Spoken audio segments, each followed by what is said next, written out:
Commissioner Scavdall. Here. Commissioner Levy. Commissioner Mulder. Here. Commissioner O'Neill. Here. Commissioner West. Here. Commissioner Curriasi. Here. Commissioner McFarland. Here. Thank you. Thank you. Director Ford, do we have any agenda modifications this evening? Yes, good evening, Chair. We do have two things to bring to your attention at this time that one will require later action. On the consent calendar, item E2, which is in the New Harris area, there is a supplemental to correct a typo on page 4 and to modify a condition of approval, A12. And then when you get to it, item number 8 under new business, or actually, that's on consent. So item number E8, we need to pull off of the consent calendar and continue that to April 17th. And that's the extent of the modifications. Thank you. At this point, we take public comment on non-agenda items.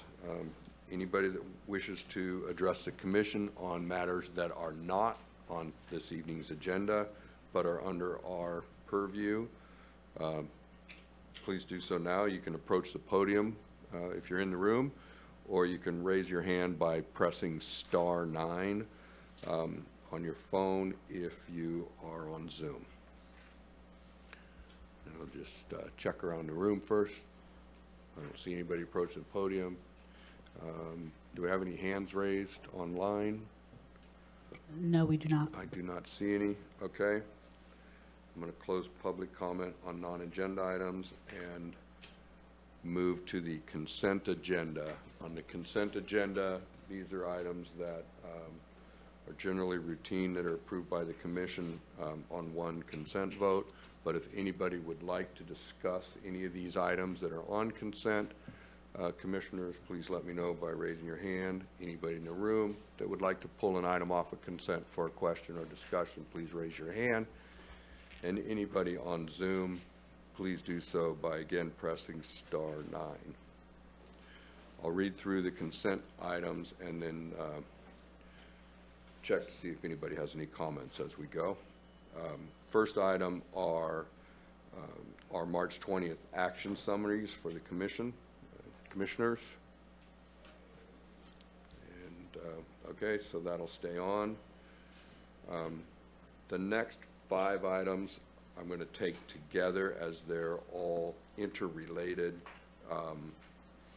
Conditional use permits for 5 separate parcels in the New Harris areas that are all interrelated. So I will I'll poll for comments after I read these 5 off. The first is Hog Trap Farms, parcel number 218-071-003, and this is the project that Director Ford indicated we have supplemental information on. Next project is also Hog Trap Farms LLC, parcel number 218-190-001. Next project is Finmark Farms LLC, parcel number 218-081-002. Then we have, Finmark Farms LLC, parcel number 218-081-006. And the last one is Finmark Farms LLC, parcel number 218-051-008. Commissioners, yes, Commissioner Curriasi would like to pull those, or do you have a question? Both. Okay, we'll pull those off of consent, and staff will make a staff report on the collected projects. I think that was my question to staff, I'm just interested in a report on the collective projects rather than necessarily going through each individual one. We're going to have, I've asked staff to do that. Okay. They'll do a report on the collective. Okay, And perfect. then we can ask questions on the individual projects if we have them. that okay? Okay. So we'll pull those from consent and take them up later in the agenda. Item 7, Cooey parcel map subdivision in the Humboldt Hill area. Pull. Okay, we'll pull item 7. Item 8, Farming Humboldt Dreams microbusiness in the Garberville area.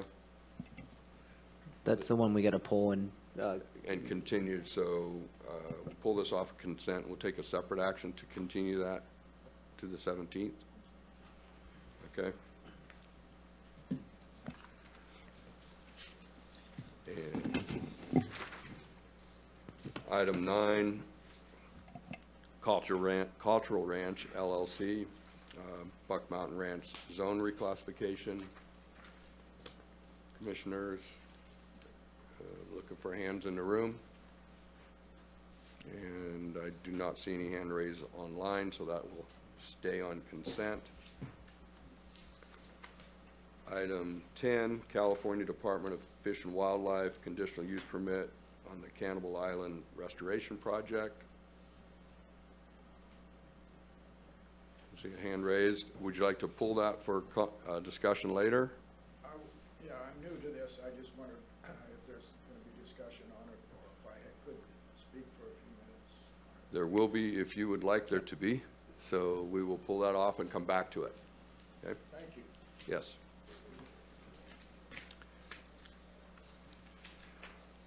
That's the end of the consent items. Somebody was keeping track. I'll make a motion to approve items 1 and 9 on the consent. I'll second. Have a motion second. Everybody is okay with 1 and 9 remaining on consent? We'll take a voice vote. All those in favor say so by aye. Aye. Opposed? Okay. I'll make, are you ready for the next one?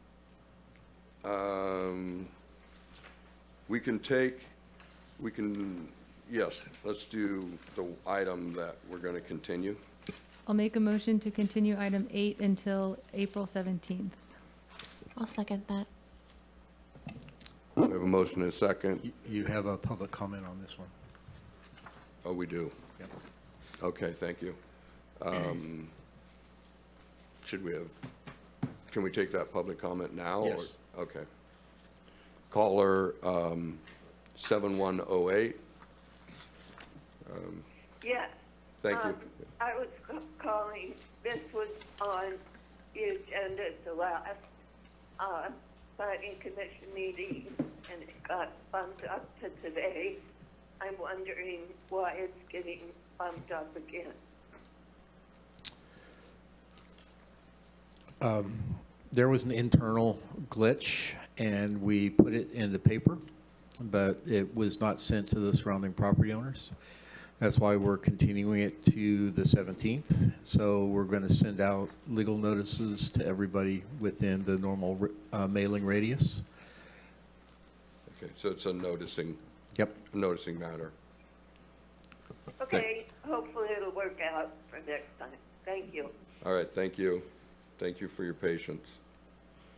We have a motion and a second. All those in favor signify by aye. Aye. Okay. We're going to now move to item F, the public hearing on a project, and then we'll come back to the items that are pulled from consent. So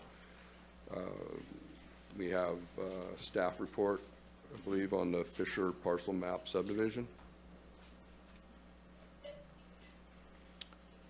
And while you're pulling that up, I will disclose that I did do a drive-by site visit of this property.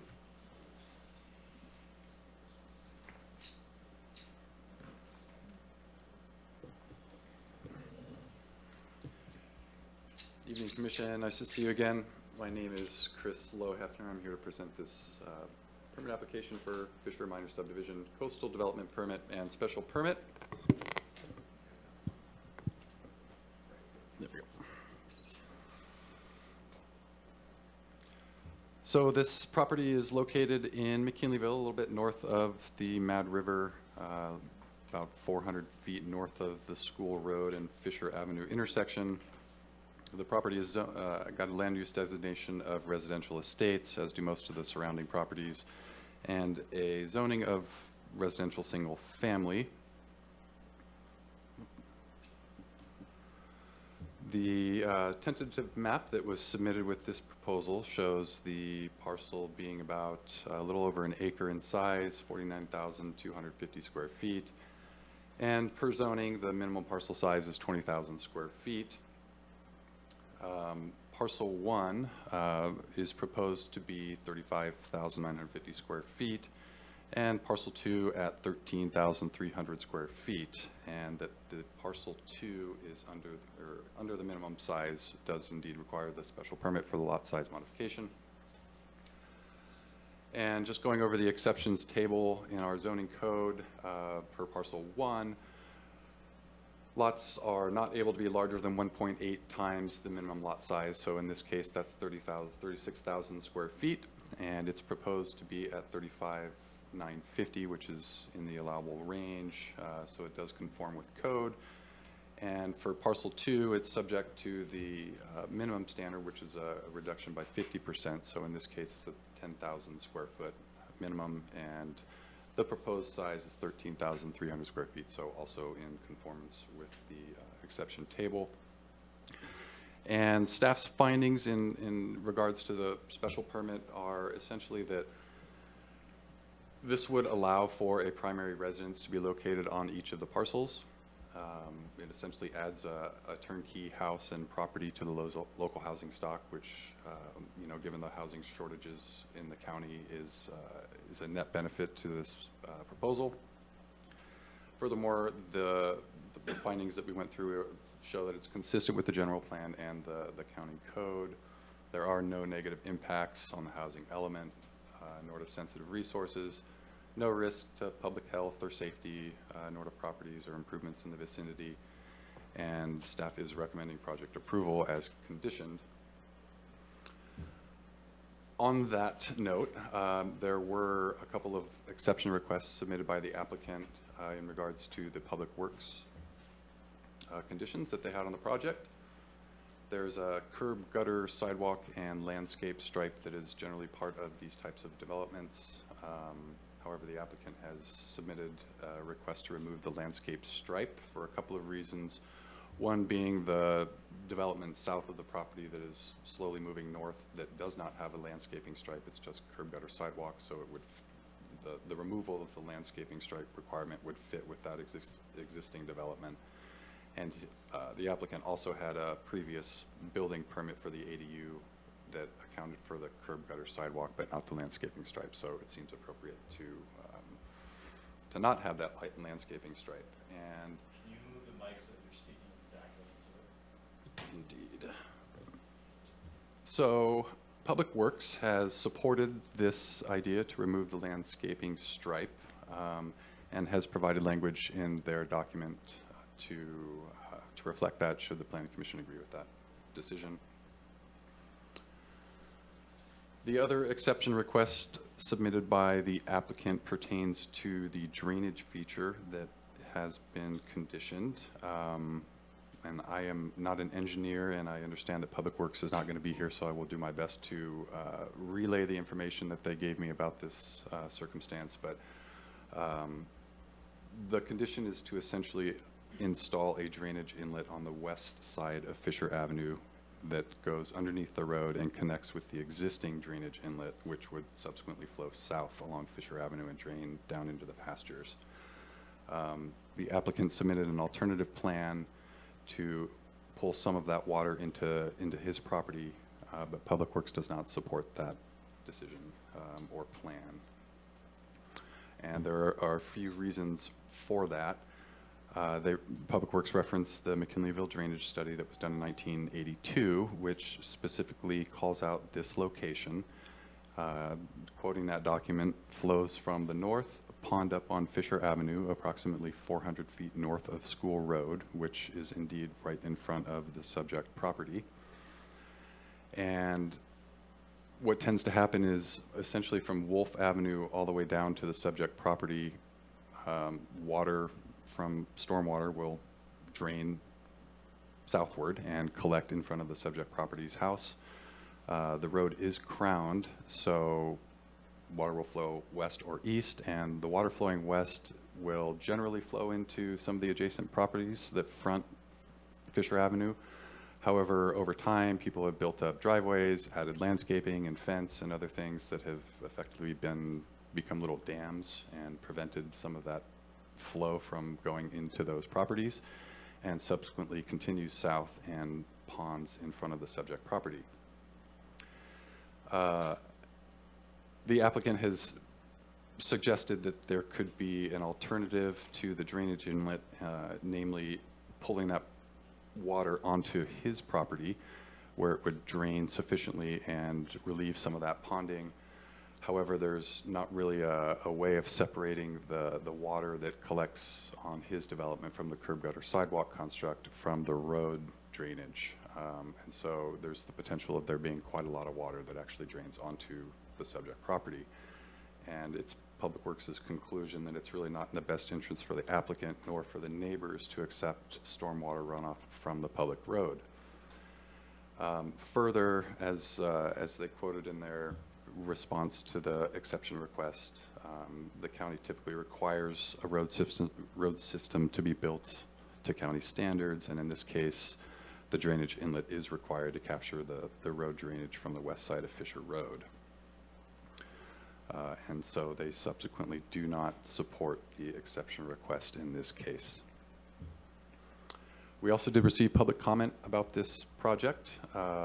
We received a comment from the neighbor immediately south of this property in regards to the special permit.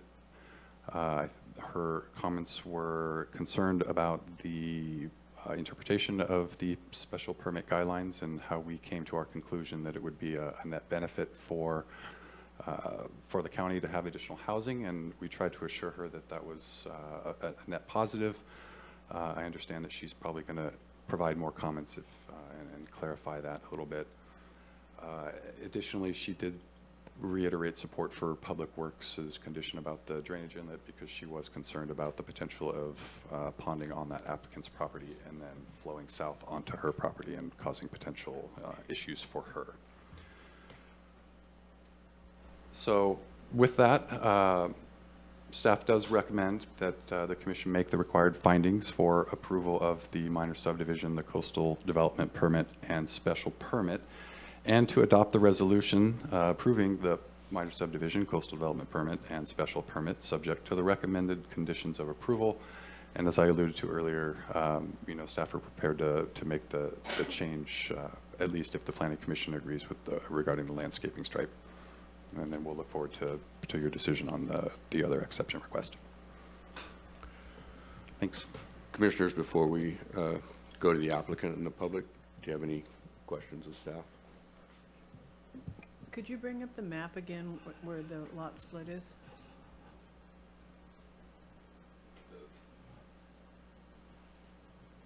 Sorry, the tentative map or the? The one that's Yes, shown the by tentative map. Yeah. Is it possible that the lot could be larger? Is there any reason why it can't be larger? The smaller one? Are you referring to parcel 2? Can that one be larger? It could potentially be a little bit larger, but the way it's proposed is essentially right down the middle between the two existing residences. There's a primary residence on parcel 1 is shown, and then there's an ADU on parcel 2, so it's kind of splitting those two. Okay. Commissioner Kiriazi? Can you elaborate a little bit more what a landscape stripe means, or can you just describe that? Is it gutter, then curb, then sidewalk, then landscape stripe? Or can you just elaborate on what that looks like a bit more? I think it varies from cities and counties, but as I understand it is, in this particular case, it goes curb, sidewalk, landscaping stripe, and then property. To clarify, so the applicant is looking, is that landscaping stripe an easement request, or does that landscaping exist on the property owner's boundary or inside their property?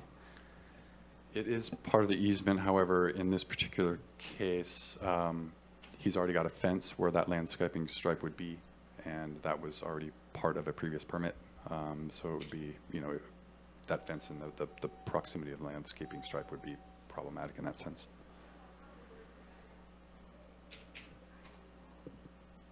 Okay.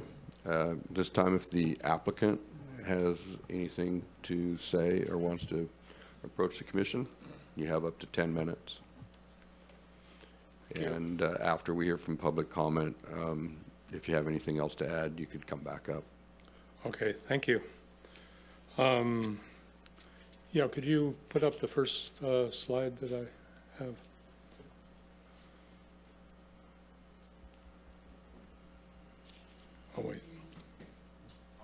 I'll wait while she finds it. It's not important in the beginning. Dave Meserve here. I'm the owner at 1664 Fisher. I'm working on this massive subdivision, dividing a parcel into two small lots. And I hadn't realized quite how massive it was going to be. First, I'd like to address the objection from my neighbor about the lot size adjustment. As Chris said, the code allows to divide it into something that's half of 10,000 feet and something that's no more than 1.8 times 20,000 feet. So I'm doing that, and the reason I'm doing that is, as he said, because of the location of the houses on the property, so that I can have a small lot around the small house that I built in the front and have the existing house have a larger piece of property with it. I don't see any way that this negatively affects the neighbor, and my understanding from Chris is that it's the 3/4 acre parcel to the west is not subdividable anyway, because it's under two 40,000 or under two 20,000 square foot lots, so it couldn't be subdivided in the future. So anyway, that's, and it also says specifically, the code states, in order to better design and cope with difficulties due to topography and other natural or man-made features. So the code does allow for using man-made features to determine, like a house, to determine the size of the lot.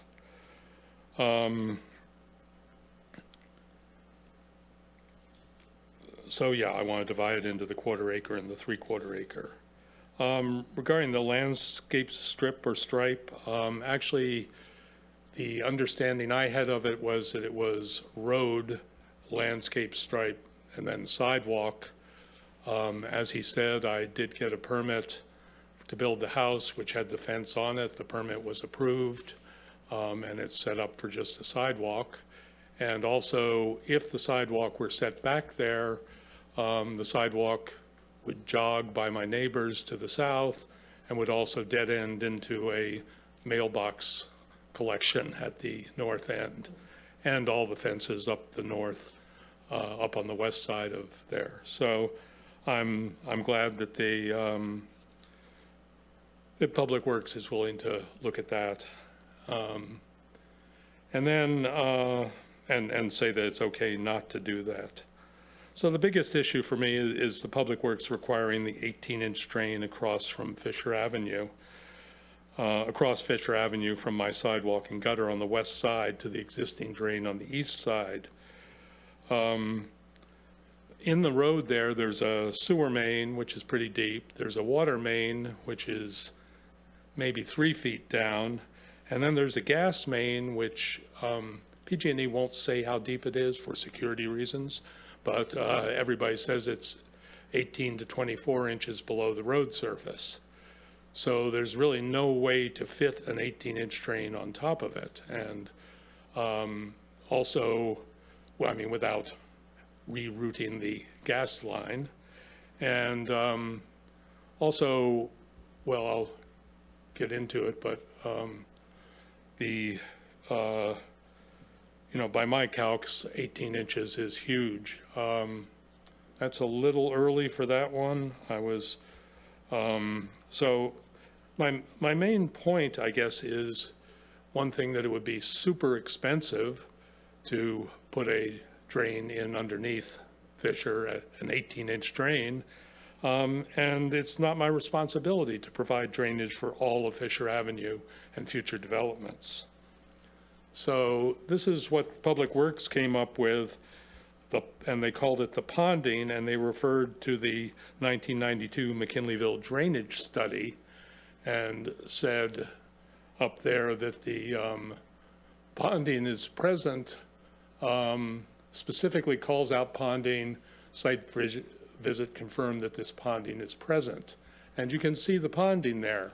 Now, Chris didn't realize this, but it's very clear, as I'll show from other photographs, that that ponding does not come from the north. There's absolutely no runoff on the west side of Fisher Avenue from the north, even in heavy rains. And that ponding comes from the School Road area and comes down and ponds up there because it can't make it into my driveway, because I didn't like having a bump in my driveway for the ditch that supplied it. So that will go away, and as I said, only deals with the about 300 feet to the top of the rise towards School Road. So that ponding is not from the north. And if you, the next one, yeah, this is just the McKinleyville drainage study. Says install a pipe network on Fisher, flows from the north, pond up on Fisher Road. Well, that flow is not from the north. That flow is from the south, and it's much slighter than what it could be. And the only reason there isn't ponding or isn't any water from the north is that there are no sidewalks, and the ground everywhere around there is super porous. I did a perk test, and the engineer couldn't believe how quickly the water went into the ground. Now, if we could have the next slide. This is looking north. The house and the fence I was talking about are on the left there. We're looking at the east side of the road, and that's the drain down at the bottom. This is 2 days after a heavy rain, 1 day after a heavy rain. And you can see that the water is still flowing like crazy down the east side of the road. This water actually comes from 3/4 of the way up to Montana, which is the road a 1/4 mile up there at the top of the hill. And it continues to flow because it comes from a lot to the east side of Fisher and flows onto Fisher, onto the Hammond Trail, and then down here. And while it gets more, there gets to be a lot more of it when it's really raining hard, but this is after it rains and it's runoff from a spring or something on that property. I want you also to notice that there's absolutely no water to the north on the west side of the road. Next slide, please. This is what that ponding just south of my property looks like when it's really pouring. And you can see from this that it's coming from behind me, which is to the south. And it basically, my driveway dams it up a little bit. And before I put gravel in my driveway, it used to just run out there and disperse on my land, which is what my proposal is to take this water kind of as a favor and deal with it, and also deal with any water that I create in terms of west side runoff, and put a 6-inch drain underneath the sidewalk and put in right against my south boundary, put in a leach area to take that water. And this won't, the intention for that drain is not to take future drainage from the north if that occurs when development occurs up there, because I don't believe that's my responsibility. It's certainly my responsibility to take care of the drainage from my property. There is absolutely no water that drains, as the engineer's report says. There is no water that drains off of my property onto the road. So the only water I'm going to be creating is from the sidewalk and gutter that I have to put in. And then I'm also willing to take care of this water, which amounts to, I figured it out for the 100-year flood or the 100-year rainstorm, and it works out to 20 to 30 gallons a minute if it's actually raining half an inch an hour. So a 6-inch pipe will easily more than take care of that. And my basic, I need you to kind of wrap it up. I am. Okay, I see thank the you. time, yeah. My basic argument is that it's, according to the code, it's my responsibility to take care of any drainage onto the road that I create. It is not my responsibility, according to the code, to take care of situations that are off my property that are not dependent on anything that I am doing. And I'm perfectly willing to cooperate with the county. Let me just finish up 10 seconds. I'm perfectly willing to cooperate with the county on putting in a drain onto my property and perhaps having drains required for future sidewalks up above. Or if it were possible to do it, I would kick some money into a fund for when they really need to put in a drain across Fisher. That is not necessary now. My property isn't going to make that. My subdivision isn't going to make that necessary. So thank you for listening, and I appreciate you being here. Thank you. Would anybody else in the room like to address the commission? I see we have one hand up online. Ella, if you'd like to, you have the room? Hi, can you hear me okay? Yes, we can. Thank you. All right, hi, yes. So I own the property to the south where that flooding in front of my driveway and on the curb of the sidewalk is occurring. And that's been a problem since I was the person who installed the sidewalk when I built an ADU, and Public Works asked the property owner, which was not Dave at the time, to put a little ditch there to allow the water to flow. And that's gotten filled up by gravel. So it's become more and more of a problem.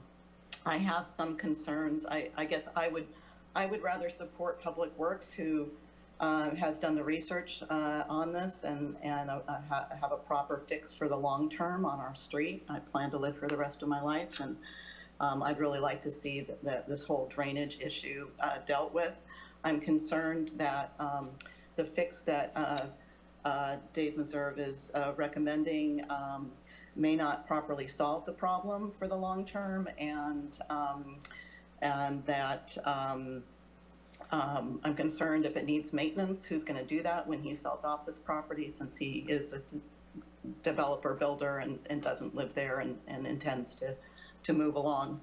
I do support the Public Works plan for a fix on that, and I'm happy to answer any questions about the flooding if you at some point want from me. And as far as the lot size modification, what really gets me about that is this exception. There's a minimum. I bought the property because I wanted open space around me. I bought it back in 2001. I wanted it over an acre. I liked that the properties to the north of me were large, and that I would have, and that the minimum lot size when they were split was 20,000 square foot. That means they could only be split in large sizes, maintaining space around those.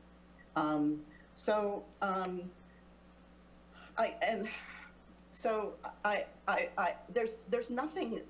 So using the exception, I just don't understand the application of the exception when there's not any difficulty in being able to split behind the mobile home and have the two units on the front and have another 20,000 in the back. There's nothing.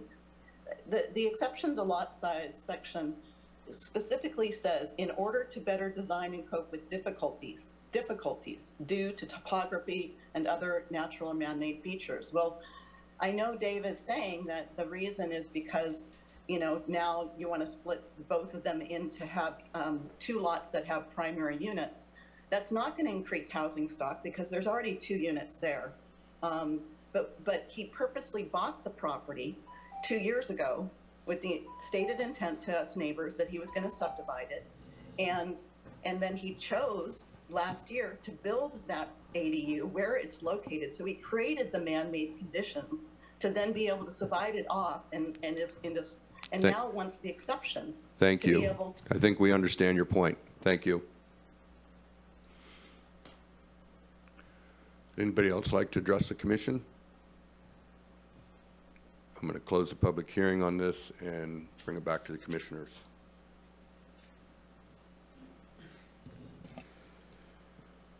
Yes.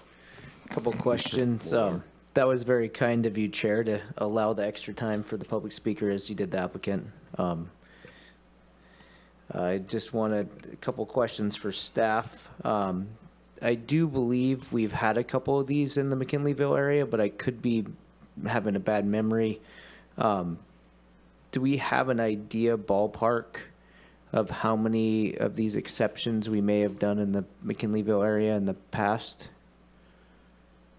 This is, I guess what I'm trying to say, this isn't the first one. It's not the first one. In my recollection, we may have done 2 over the last 4 or 5 years, but we also don't have that many subdivisions that come through in McKinleyville. So maybe 2 out of, let's just say 10 Okay. would have an exception. But it's not the first one, so. Correct. Thank you. Can I ask a couple more questions? Yes. Sure. I heard testimony of possible elevation issues for the 18-inch culvert, and so I was just curious if there's allowability in the design that maybe they would have to put in multiple smaller culverts if there's elevation issues between the utilities, if that's something in the conditions would be allowable, because I kind of read it as it would be a plan submitted to Public Works and Public Works would be accepted. So normally when they get into the design phase, that's when that kind of flexibility and judgment would be applied during the actual engineering review. Okay, thank you for that. Chair, I think we offered to the applicant that they could come back and rebut. We did, you're right. Thank you for clarifying that. And I'll have to reopen the public hearing if the applicant, if there's anything else you wanted to add or address with respect to the other speaker or the comments that were received. Yeah, I guess mainly the emphasis is that the drainage that is in front of Ella's house there is coming from the south, and it amounts to building up behind there at, like I say, the peak of 20 to 30 gallons per minute at a super storm. And it's going to be very easy to take care of it. Before she built the sidewalk, it actually ran directly onto her property, because that's the way it works there before you build a sidewalk. And actually the lowest point in the road is 10 feet south of my property line on the road. It's just an inch lower than in front of me, but it's interesting to me that Public Works didn't require drainage since that was the lowest point on the road. Again, I'm willing to drain it onto my property. I'm not willing to drain the whole road, because I don't think that that should be required of any property owner to take care of a quarter mile of drainage to the north there. So that's my thoughts. Thank you. Now I'll close the public hearing for the second time. Thank you. And thanks for pointing that out. Appreciate it. Yes. Kind of a follow-up on Molnar's comment. When you say that Public Works will address the feasibility of the drain, have they considered, so his comment was more on the size, have they addressed the gas line concern? I'm not sure. I can't respond to that. That is something, though, that when the engineering drawings are received, that would be reviewed and looked at, and then if an alternative design or something needs to be done, they would figure that out during that engineering design. This is just a tentative map, so this is not the engineering, the formal engineering by any means. This is simply just a matter of a request to allow a subdivision, and then before the map is recorded, that issue would be evaluated. And so it's possible that the alternative design could cost more than the current proposal? What's the alternative design? Whatever the engineering department would come up with. If they came up with something else to mitigate to not, like I guess, if they decide an 18-inch is their suggestion and they say that that means the utilities have to be relocated, would that cost I in don't any think way? they would Okay. touch the utilities. I think they would do something different with the drainage. Okay. And do we know, we heard like two different comments about the source of the water. There was the source was from the north in the study, but then there's observation saying it's not coming from the north. Was any of that ground truth, or are we sticking with the study? Well, I mean, some of the commentary that you've heard tonight, even by the applicant, is that this is a low point in the road. So the water drains to this point. And I think what Public Works is saying is that in order to have orderly development, allow this additional use of this property, this drainage needs to be addressed. I think I can help if, as I said, I made a site visit. So if you could put the picture back up that shows the curb and gutter and the ponding that we just saw. I don't know if that was the applicant's, that one. So you see the red curb, and you see less and less red curb as it moves south because it's flowing to the south, or excuse me, to the north there. It's coming from the south, it's flowing to the north. It's blocked by the driveway, which the applicant admits is the low point. When we extend the curb, gutter, and sidewalk from the end of the red stripe, now it's going to continue and have a driveway there and continue curb, gutter, and sidewalk down to the end of that open fence, the wire fence. The water from the north end is now going to drain to the south because the road's going up. If other parcels do the same thing as this gentleman is planning to do and also subdivide in the future, they will also add curb, gutter, and sidewalk to the north, and the water will come to the south. The applicant's proposal to drain the water onto his property, while generous, is, I understand Public Works' problem with that. The Public Works is responsible for maintaining the drainage alongside the road. If they would, the applicant's engineer would have to demonstrate that the property could even percolate and take that much water. Public Works would likely require to have to own that or have an easement for maintenance, which would make the lot actually even smaller.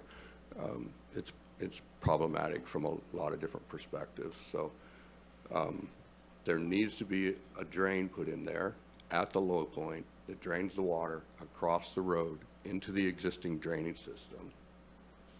And to Director Ford's point, the future engineer will need to figure out if that pipe will work. They make oval pipe, they make flat arched pipe, they make box pipes. They can do a lot of different alternatives if there are utility constraints to try to wiggle through.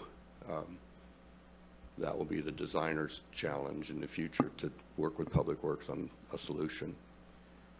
So that's my observation. When I was out there, it does flow, to the applicant's point, it does flow from the south. Thank you, Chair. That's all absolutely correct. I'd just like to add one more point, is that for the county to accept a design that redirects flow onto somebody's property. Yeah, it's not going to, it'd be very difficult. Yeah, well, then that's the county's liability. Correct. So as I'm saying, the county would ultimately have to own that property. The applicant would have to deed that property to the county for some sort of infiltration basin. Right. It seems pretty complicated. Yeah. And probably more expensive and more work than putting a pipe across the road. That was really helpful. Thank you. So I think, Director Ford, this next answer is going to be no, but the caller mentioned that the previous property owner had a ditch on their property that the county had asked them to install to capture water. So that wasn't a formal easement, correct? No, I don't think Okay. we know that. Okay. You did hear testimony that there was gravel added there. Yeah, I just wanted to check if it was a formal easement, but it sounds like no. Okay, thank you. And then just to kind of clarify, the creation of ADUs on properties, you know, we don't have a lot of say in that, is my understanding. That's why it's state law. When they stay on the property, they can be used, you know, as a rental unit or a short-term rental or whatever the property, or a guest unit or whatever. But by creating the two separate parcels, those properties can actually go to the market as for future home buyers as two separate lots. Correct. Which I think is the point of the staff's recommendation, is what they're trying to say is why that's a potential community benefit. So, and I understand the caller's frustration with maybe, you know, the diminishing lot sizes, but the ADU is already there, and that requirement is kind of outside of our control. You do get the benefit of extending the sidewalk and the curb and gutter and solving the drainage problem by the fact that the developer is proposing to subdivide. If absent the subdivision, the ADU would still be there, and the sidewalk and the sidewalk would not be installed, and the drainage problem would not be remedied. So that's why I find myself in support of the subdivision and supporting staff's recommendations to eliminate the landscape strip, but maintain the drainage structure.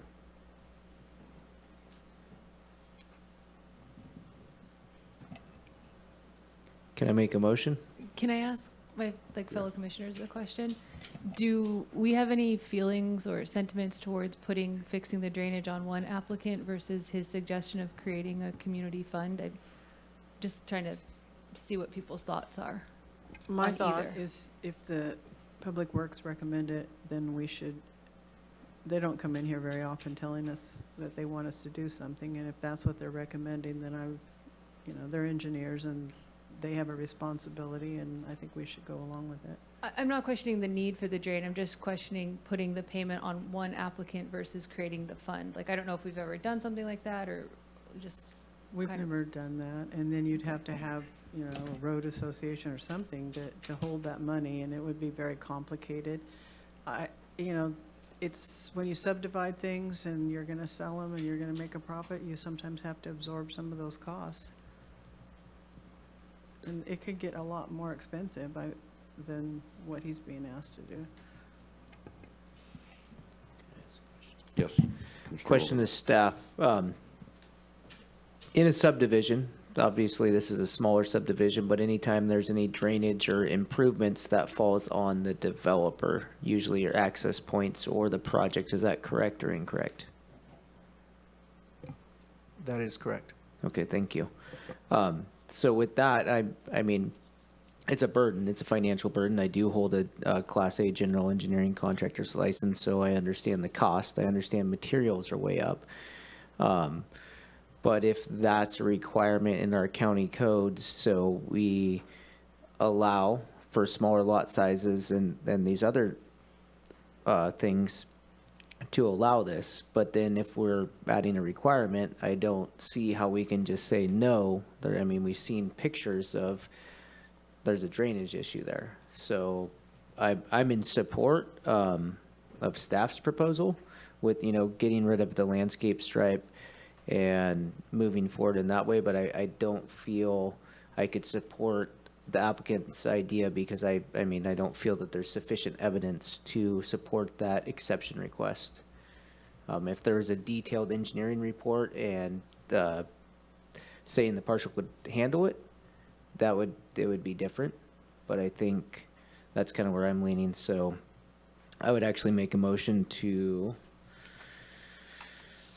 adopt the resolution attachment 1, which does the following: finds the planning commission has determined that the project is exempt from further environmental review pursuant to section 15183, projects consistent with the community plan or zoning of the state CEQA guidelines, and as the responsible agency agrees with the lead agency's findings and makes all the required findings for approval of the Fisher partial map subdivision special permit and coastal development permit, and approves the Fisher partial map subdivision special permit and coastal development permit recommended by staff, subject to the conditions of approval, and my motion includes removing that landscape stripe.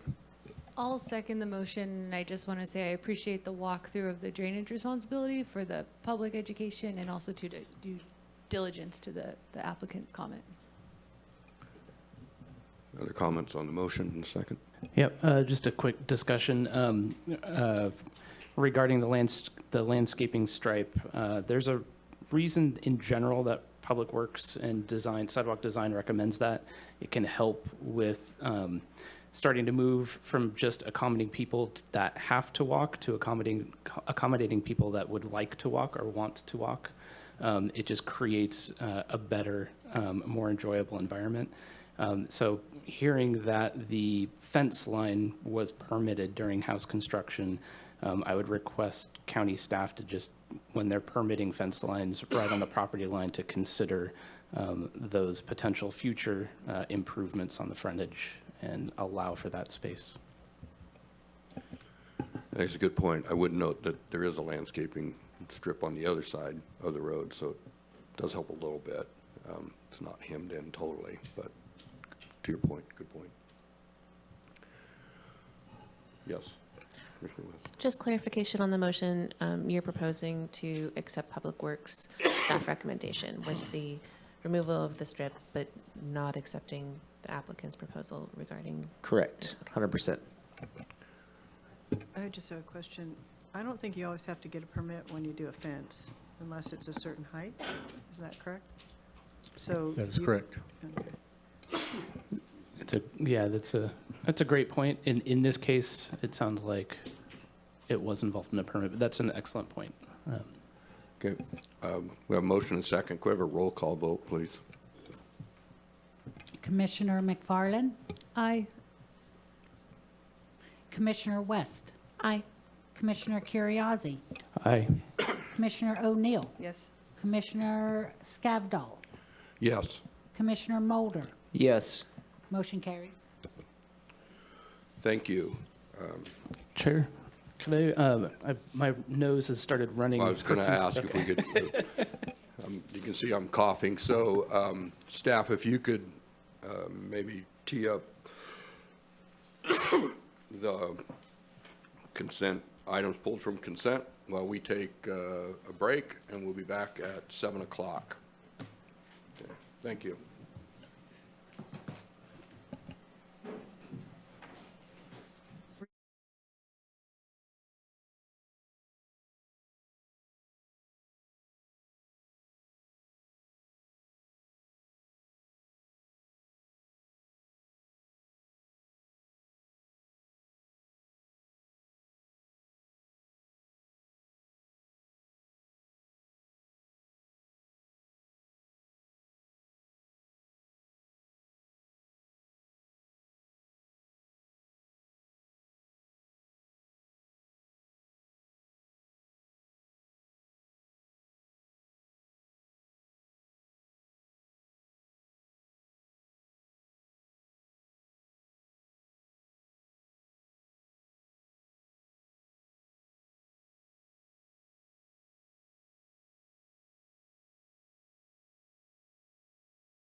Order. Recording in progress. Okay, we're going to hear from staff first on these 5 conditional use permits for 5 projects in the New Harris area that are interrelated, I believe, so. And then we can ask questions on the combination or the specific projects individually after staff report. So. Chair Scavdall, members of the commission, good evening. My name is Stephen Santos, Senior Planner, and tonight we're going to set a record and talk about 5 projects at once. So here we go. Just a quick clarification, it's 4 conditional use permits and 1 special permit in the New Harris area. Thank you. Understood. Okay, so we've, as I just said, it's in the New Harris area, which is in the southeast corner of the county. And here's this graphic I prepared using our GIS to try and show the adjacency of the 5 projects. The 5 white polygons indicate the individual permit applications with the permit application numbers annotated. The blue splotches, also indicated by the yellow arrows, are the 3 rainwater catchment ponds that make up the backbone of the irrigation system. And the reason these 5 are being brought to the commission together is because they're interrelated in 2 ways. One is they share an irrigation system, the 3 rainwater ponds I just mentioned, and then they all process their harvested cannabis on the same parcel, which is the parcel that is outlined in orange. Now, why is that parcel outlined in orange and another parcel outlined in yellow? Well, the parcel is outlined in orange already has an approved permit. Could you speak a little louder or closer to the mic, please? Thank you. Okay. The parcel in orange already has an approved permit and already has a location and a structure approved for processing. So we're not altering that entitlement tonight. And the reason the other parcel that is highlighted in yellow, that is owned by the permit applicant, but there's no cannabis entitlement going there, but water lines will be passing through that parcel. So that parcel is listed in the conditions of approval for the condition that deals with having to establish easements for the infrastructure. So that's the explanation of the different colors on this map. So again, the 2 interrelated issues are a shared irrigation system, the 3 rainwater ponds, and processing occurring on the already approved site that has the orange boundary. I'm going to go through the individual projects really, really quickly in real summary fashion just to highlight some of the differences, but for the most part, these are very similar and kind of standard cannabis projects. I'm going to start with 13336, and I'm going to kind of go from southwest to northeast. This particular project is the only project that is being approved under 2.0, the CCLUO, the other 4 are being done under 1.0.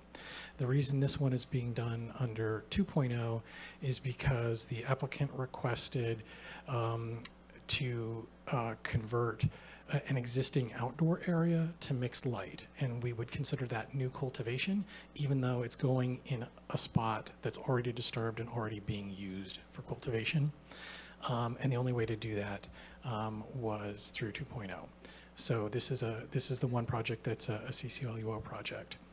The other feature that makes this project somewhat unique is it's the only property that borders BLM land.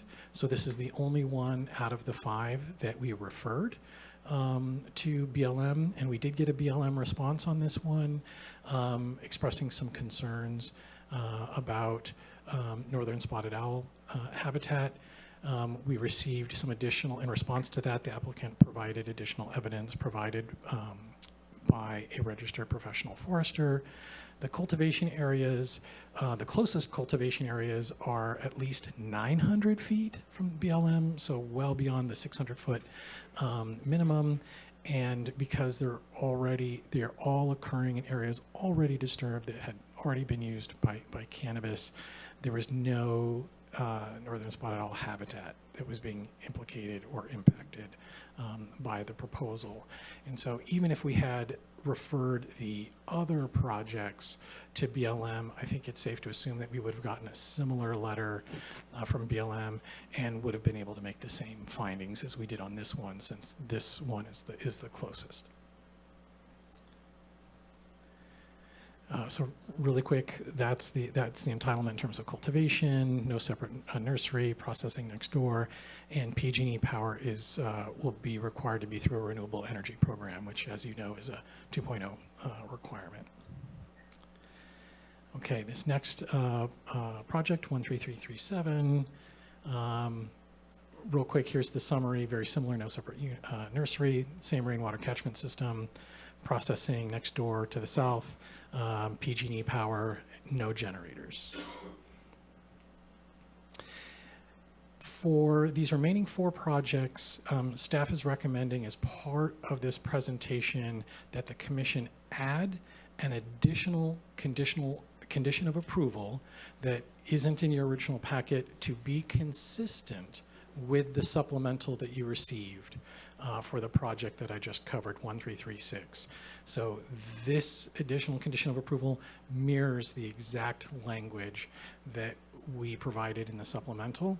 And as I was preparing the PowerPoint in consultation with my manager, it was determined it was a good idea just to be consistent across all the permits. So I'm making a recommendation today to add that condition to the other 4 projects.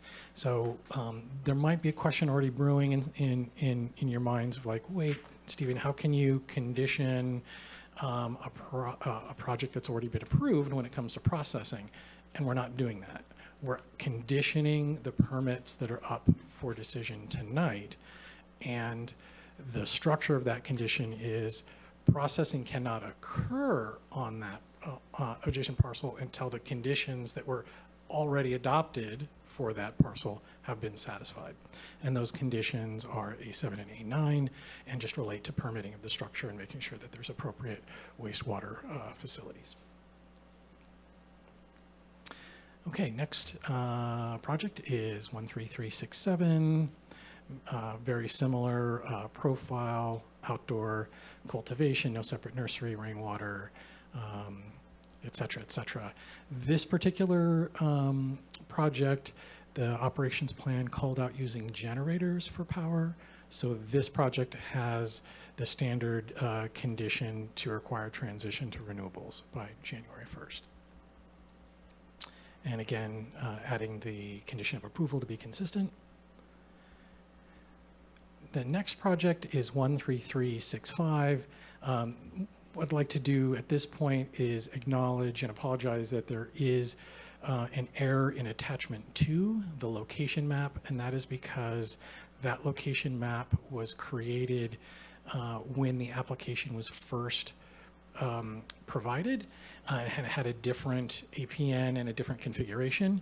And so while this application was making its way through the cannabis permitting process, an existing lot line adjustment that had been approved got processed and finalized that changed the configuration to this rectangular configuration with a new parcel number.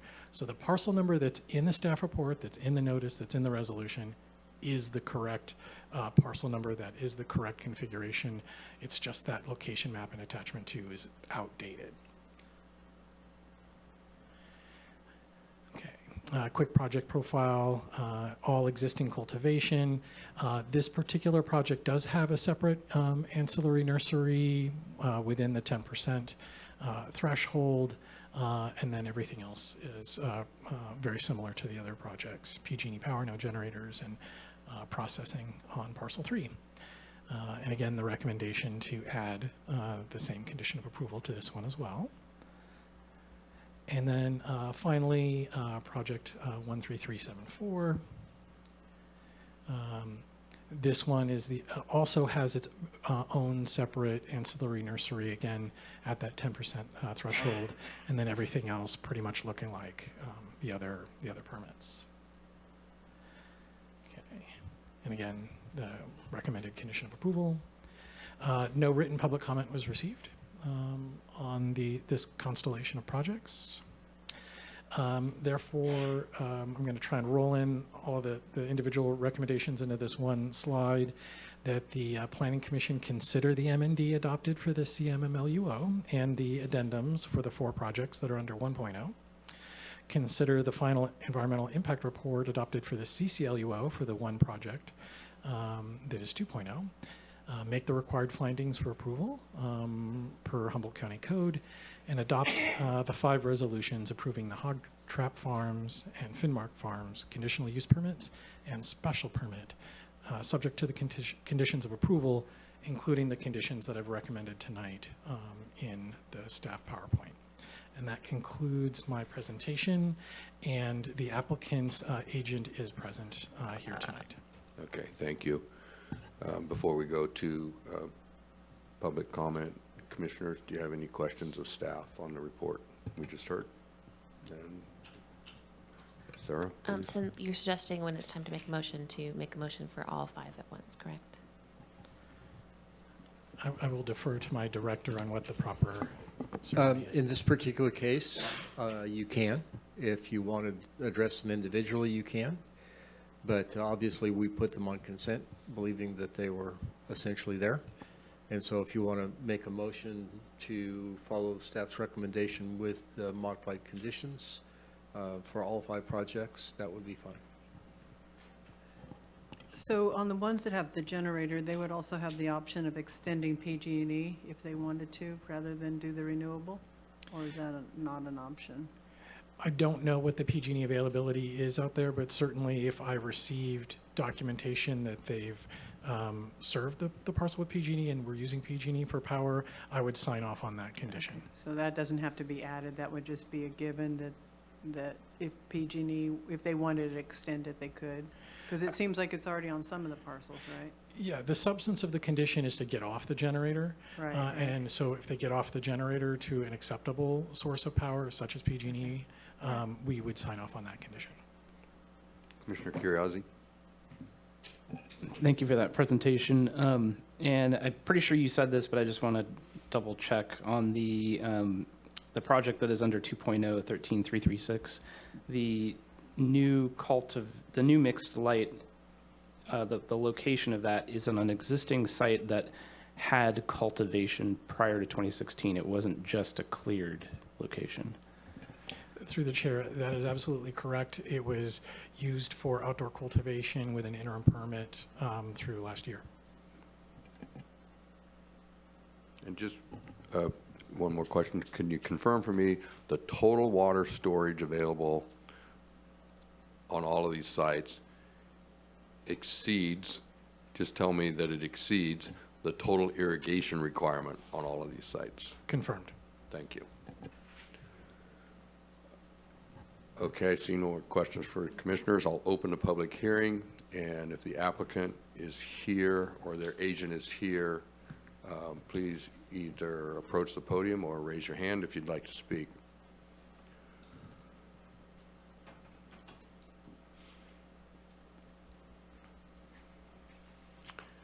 And is 10 minutes enough? You don't need, plenty. do you need 10 minutes per project, or can we do them all in 10 No, minutes? we can do all in 10 minutes. All right, thank you. I really just wanted to say thank you guys for being here today and looking at everything, and let you know that I'm here if you guys had any further questions. Thank you. And if anybody else in the audience or on the phone would like to speak, please either approach the podium or raise your hand by pressing *9.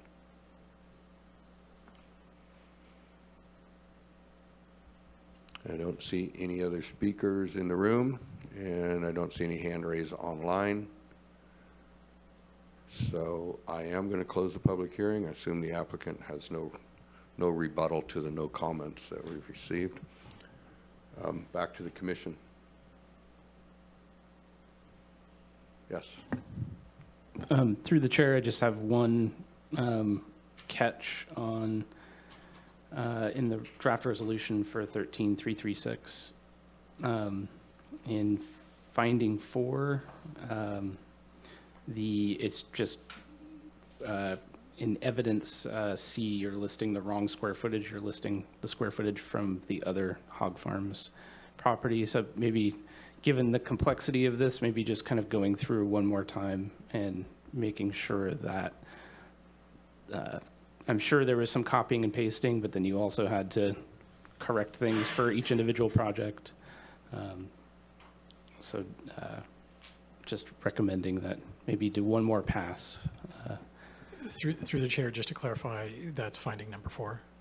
Finding 4 and evidence item C, you listed the wrong square footage. That is and- correct. I apologize for the error. So that's acknowledged and will be corrected. Thank Yep. you. Yep.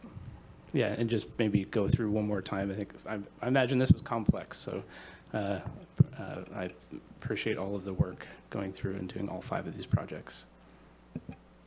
Was that your motion with the, That was, I'll make a motion to adopt these 5 projects together and also to include the additional staff recommendation of the condition of approval as presented. I'll second. I have a motion and a second. Any discussion on the motion? Can we have a voice vote, please? All those in favor? Aye. Any opposed? Thank you. Okay, we are, get through a few notes here.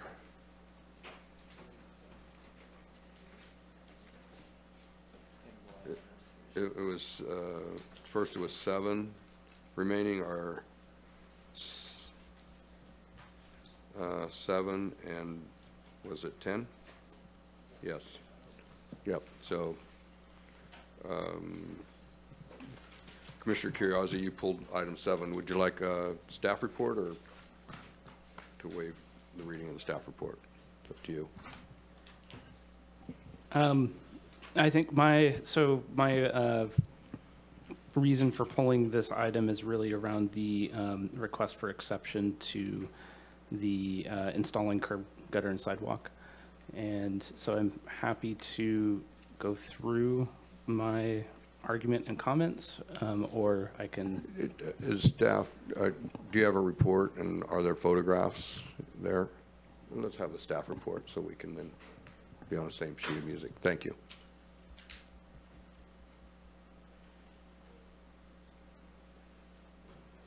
Okay, if we could bring up that PowerPoint. My name's Steve Lazar. I'm the planner assigned to this project. And I have a report that really focuses on the exception, not the rest of the findings, in expectation that would be a point of discussion. So this is a parcel map subdivision, a minor subdivision in the Humboldt Hill area. I'm going to go through a few slides that just kind of show the location to give some context. So the red parcel is the parcel of that we're talking about tonight. You can see it's located along Humboldt Hill Drive in the upper portion of the Humboldt Hill area. Looking a little closer, it's at the intersection of Skyline and Humboldt Hill. You can see parcelization in the vicinity. And then here's the zoning and land use. It's R1 zoning, ordinarily a 6,000 square foot minimum, or 5,000, but in this portion, a 6,000, and then the density of 1 to 7 units per acre. You can see that this is located within a former subdivision. The Humboldt Hill area isn't one single subdivision. It was a series of subdivisions over a series of years. So this was the earliest subdivision in that area, and I'll show you in a moment. So parcel lot 28 from that subdivision. Here's an aerial photo. Here's the tentative map, and here's a close-up of the tentative map. Essentially what's happening is we have a single-family home and an accessory dwelling unit that was permitted in the early 2000s that are being parcelized by the creation of a new boundary. So separated on their own parcels. But I want to take a minute to just explain that the reason this is before you tonight is because an exception is being requested. It could be approved ministerially under the Senate Bill 9 provisions that were added to the government code in 2021. And just because we don't talk about this with you because Senate Bill 9 subdivisions don't appear before you, just to explain kind of how that works. To be eligible for an SB 9 lot split, you have to have a single family residential zoning you have to be able to accommodate parcel sizes of at least 1,200 square feet. So you can see considerably less than the 6,000 square foot minimum would otherwise apply. And it has to be in an urbanized area or urban area cluster. There are some exceptions for prime farmland, wetlands, things that will kick it out of eligibility even if it meets the above standards. Looking at this area, the areas in yellow are urban areas or urban area clusters. And you can see the city limits of City of Eureka. So most of the Humboldt Hill area is within an area that would be eligible for a ministerial approval for subdivision, including this parcel. And then here you can see how that overlays. So portions of Upper Humboldt Hill are outside of the urban area, but this one's firmly within it. So the exception request is for removal of the sidewalk frontage improvement requirements that are being recommended by Public Works as part of the conditions, the draft conditions of approval. You can see here the frontage of the property and the areas that would be affected by the sidewalk should it be installed. Along Humboldt Hill Road, there is a retaining wall that's already in place that potentially might be affected by the alignment of the sidewalk, and that was one of the arguments made in the exception request submitted by the applicant's agent, that could be expensive if it required relocation. You can also see we're dealing with some slope coming up. Skyline is what you see on the left side of the screen. I have a couple other views just to kind of show. So here's looking down Skyline Drive and showing the frontage in that area.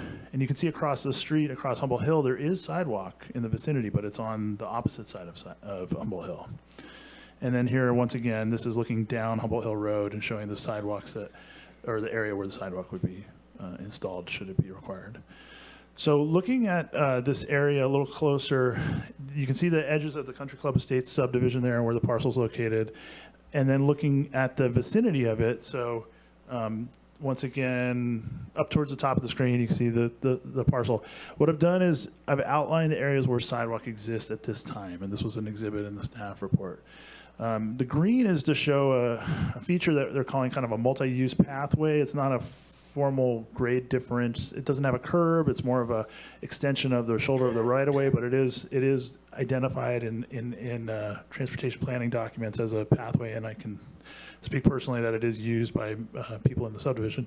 But you can see on the east side, so looking towards the top of the screen, that's east, down at the bottom of the screen, west.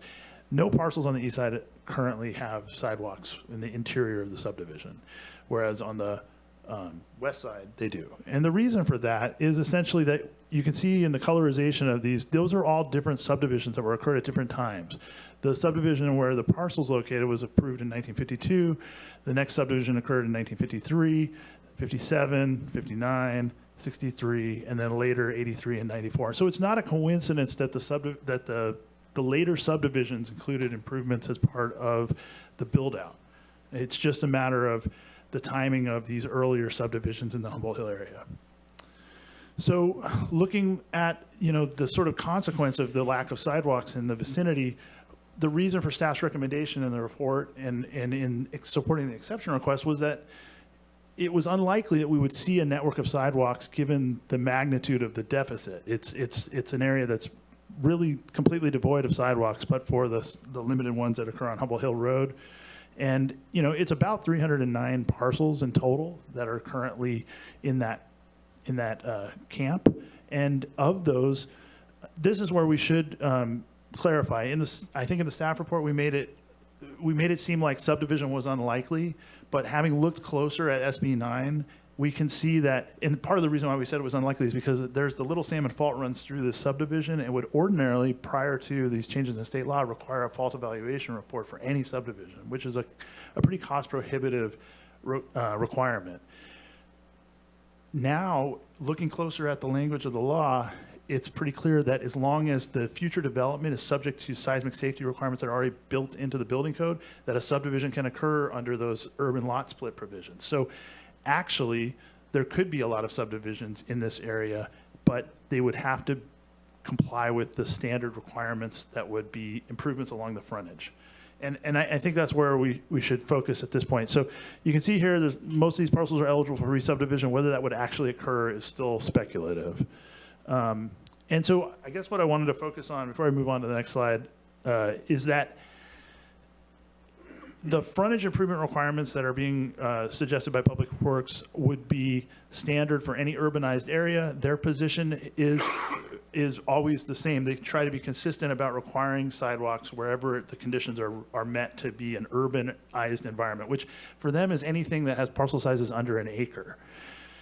And I should say that there was some back and forth. Commissioner Curriozzi wrote to us yesterday, and we had some back and forth. But the lion's share of the conversation with Public Works was about when sidewalks are required, and they can be required outside of a subdivision. They can be required of just a building permit. But as you probably know, building permits for accessory dwelling units are, under state law, prohibited from requiring that type of improvement. So it would really be mostly subdivision that would generate this type of a frontage improvement in the Humboldt Hill area. So that's why I'm focusing on the future development potential in this slide.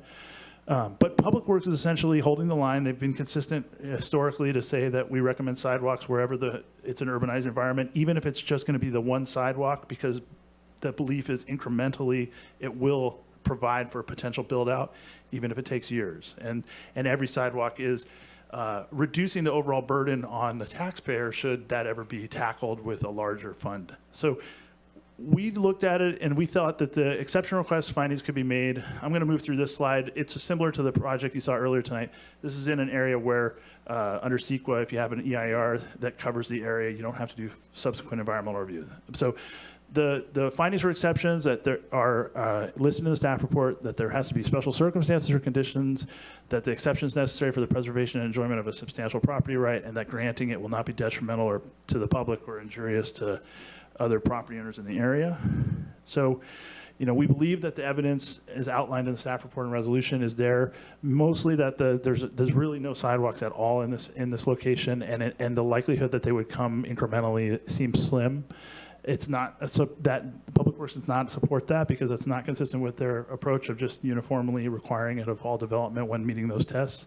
But ultimately, the discretion lies with the commission, and that's why this is here. And I want to just use that to kind of remind you that even if you deny the exception request today, the subdivision can proceed under the SB 9 provisions regardless, because that's a ministerial approval. It doesn't require your approval. So the real purpose of this coming to you tonight is for an exception to those frontage improvements. That's the basis for this. And with that, these are the suggested motions, but I'm certainly, before we get into that, open to any questions you might have.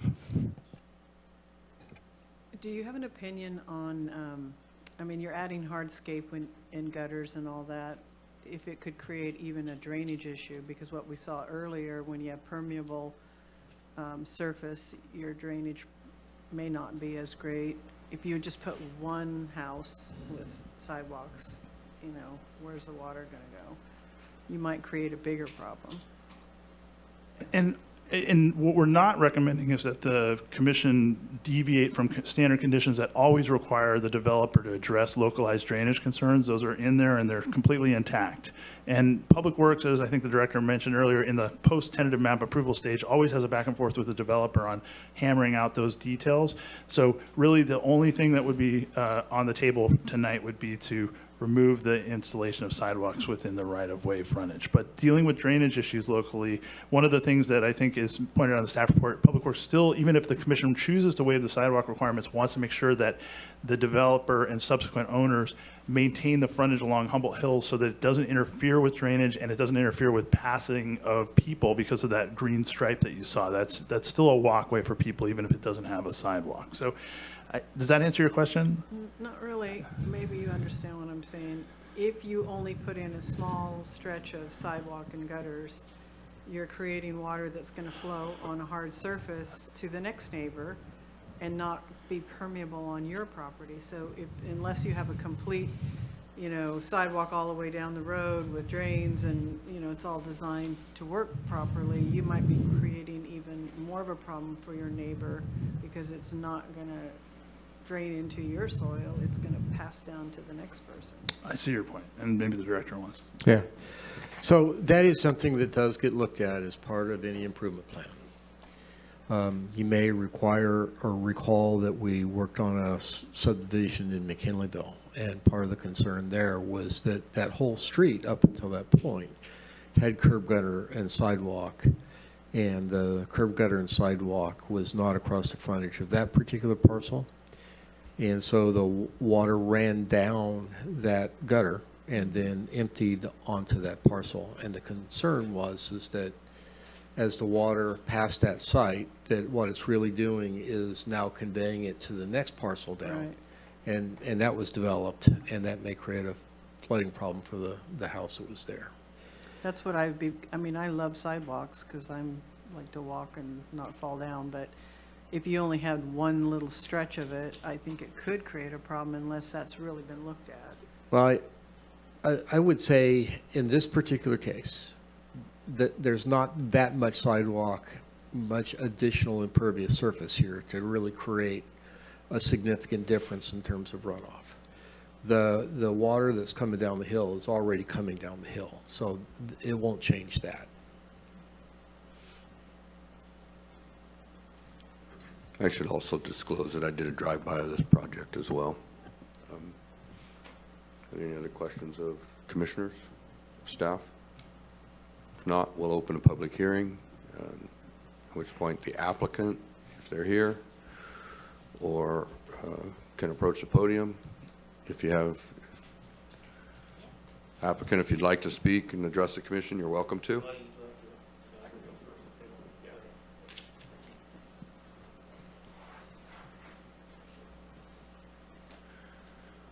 And you have up to 10 minutes.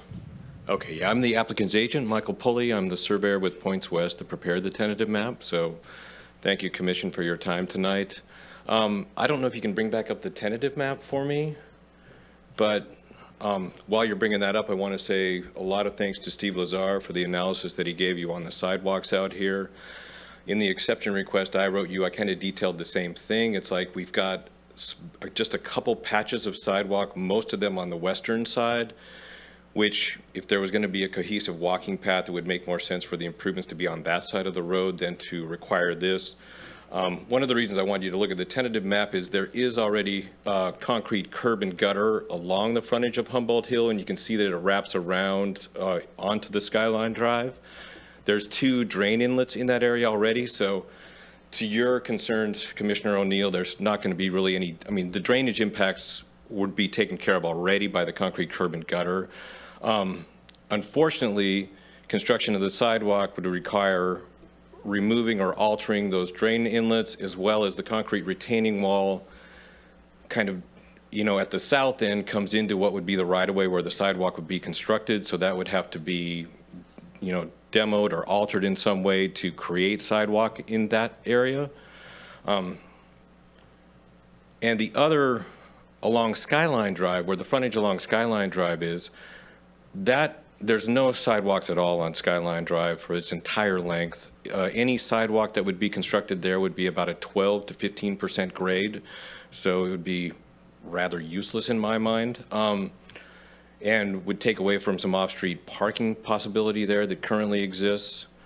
So I'm just asking that the commission, like Steve said, curb gutter sidewalk is a standard condition from Public Works, and I agree that curb gutter and sidewalk is usually an amenity that you want to see as part of a development.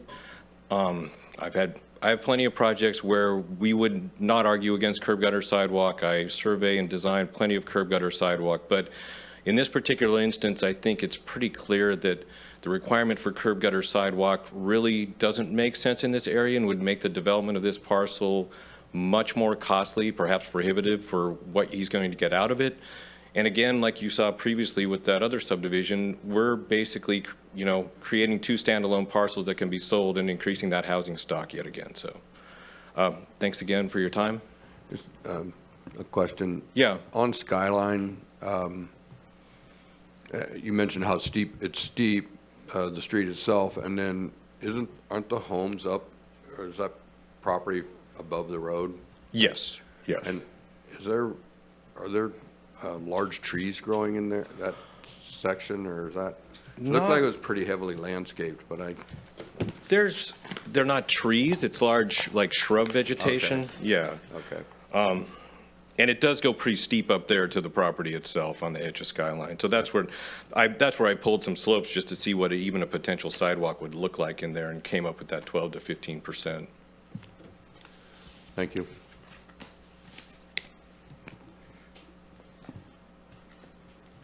All right, thank you. No further questions this time. Anybody else want to address the commission? Please come on up.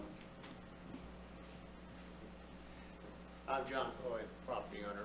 Thank you for your time and for your great work of showing everything. I just want to say thank you for all you guys are doing. They're not trees, but the shrubs have been there since the 50s. They're this big around, and they're right in front of the property. We would lose all of that. All that would be torn out. You see the ring of brush and trees. They're not, I call them trees because they're 15, 20 feet tall. So all that would be torn out, and it would run into the sidewalk, would run into Richard Miller's old house. I think his daughter owns it now. It would just sidewalk just run into a dirt pile because it's everything on the upside is steep going down, and on the other side it's steep going down. So trying to put sidewalks in there, you got a high side and a low side. It would be different than everything else there, the way it's designed. Thank you. All right, thank you.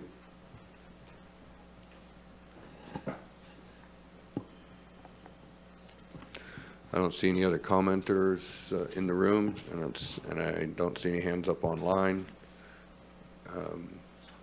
Mr. Pulley, you're representing the applicant, and I think that was the applicant, so I don't think a rebuttal is necessary. So I'll close the public hearing and bring it back to the commission. Commissioner Curazzi? Yeah, thanks for the discussion. I think I'll go into a little bit more detail, but I think what kind of an overarching perspective or where I'm coming from is that in general, we're putting the development of this public infrastructure on property owners, and we're intentionally taking an approach of piecemeal development. And so and we can see evidence of that in other properties across the street. And so other properties have put in this infrastructure. They have complied with the requirement. I think I'm struggling just in general with, we've already taken a stance as a community and as the county of we're not doing publicly funded large projects to put in connected sidewalks. We're relying on a piecemeal approach to begin with, and then now we're being asked for exceptions to that piecemeal approach. And I just, in general, I'm not really comfortable at setting that precedent. And walking through a bit more, we have 3 sort of items we're supposed to address when an exception is being brought. The first one is that there needs to be special circumstances, and I think generally the root of that argument was that there is no connectivity. And while I agree that a sidewalk sort of standing alone in front of the frontage property of one property with no connecting sidewalk on either side is not useful, or it has limited use, that's, again, the approach we've chosen to take as a community to fund this public infrastructure in the first place. The argument, I think, that there is unlikely to be development of frontage improvements on neighboring properties to help create that network, I don't completely buy. I think in discussions with some emails with staff, there are other permittable actions that property owners can take, including additions of garages, if I understood that correctly, or other improvements to the house and the property. Subdivisions are not the only trigger for frontage improvement. And item 2, or reason 2 that we have to address for an exemption is, this is necessary for the property owner to enjoy their right as a property owner. And so they're arguing that this exception is necessary. I think, again, we're presented with a similar situation that we just had where they're improving the value of their property. And sometimes as a developer, you are required to put in some funding. And I just don't see that an exception is necessary for their enjoyment of their property. And then part 3, where we're supposed to say that there is the exception would not present a detrimental impact to the public.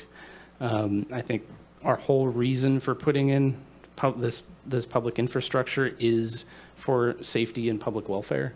And we now know, after the 50s, that this is also for public health.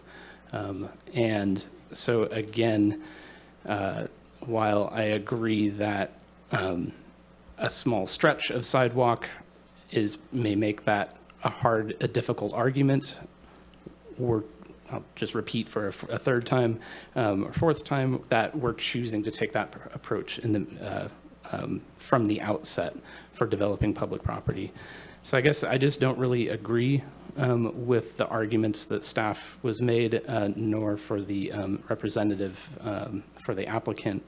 And I think overall, if we're going to agree to an exception here, that my preference is that would be taken from a community perspective, rather than from we're going to grant exceptions for some property owners, and then there's going to be a rotation in commissioners, and then new commissioners won't necessarily agree.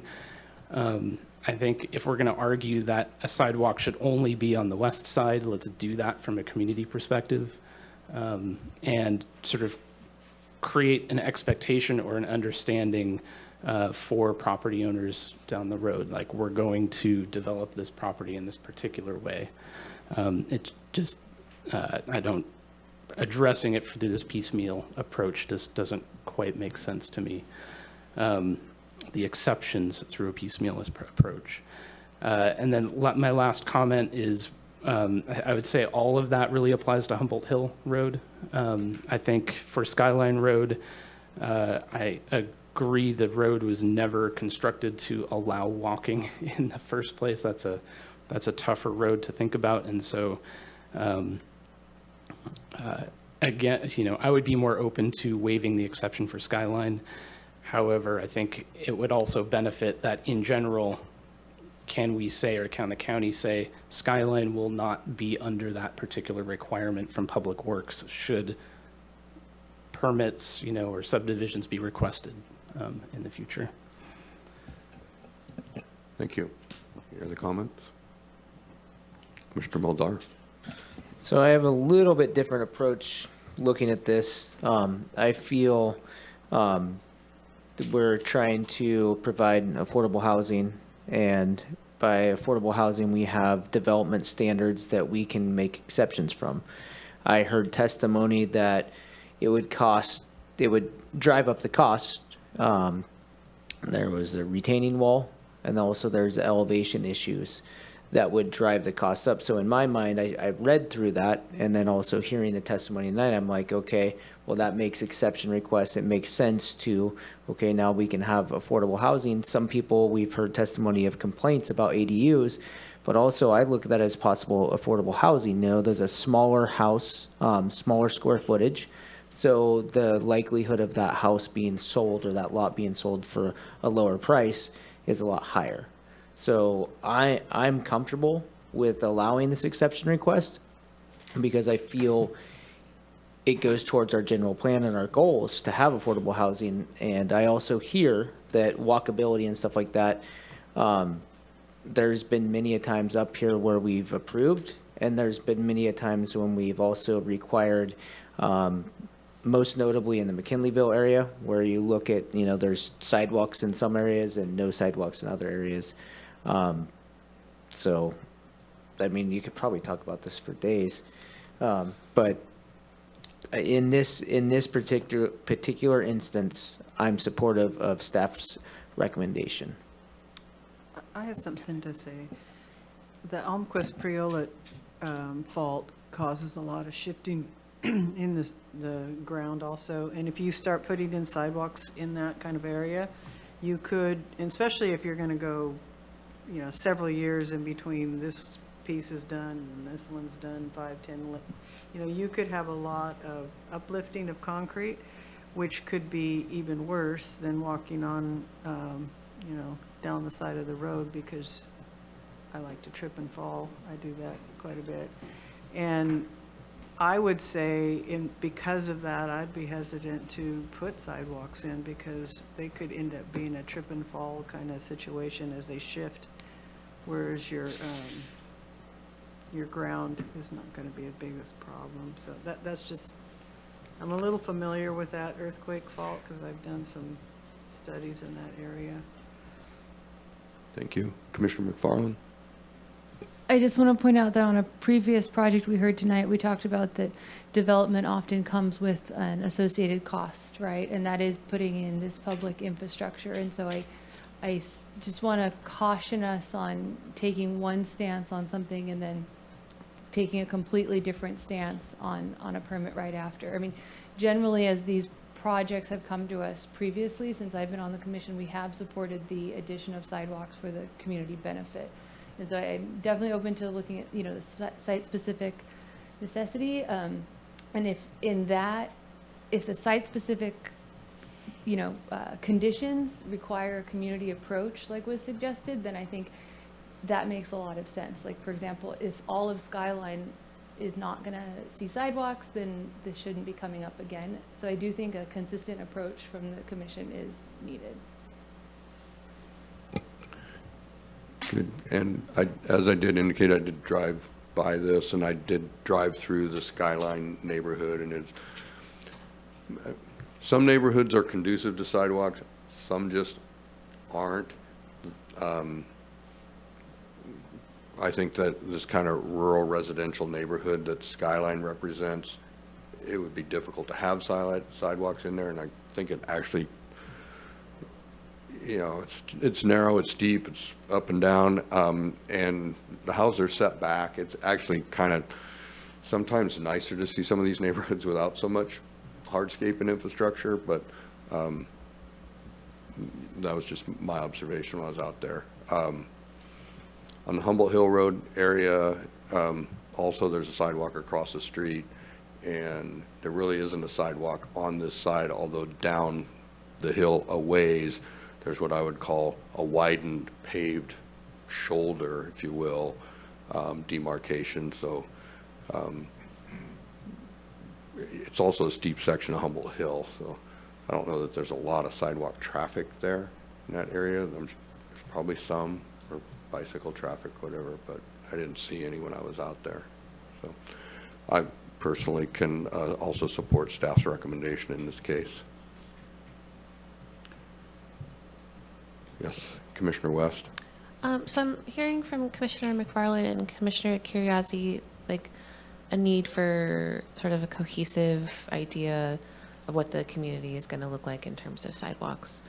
And I'm curious from staff's perspective, what tools we really have at our disposal on the commission to do that.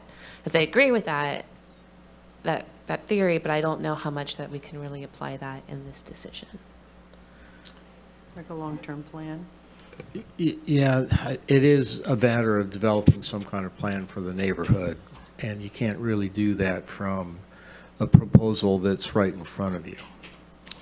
And so part of the struggle here, and Commissioner Mulder captured this correctly, is that it has been the practice of Public Works to recommend sidewalks, but then giving the commission the option to not require them. And so there have been many, many, many exceptions granted since I've been here. Perhaps the last few instances, sidewalks have been required.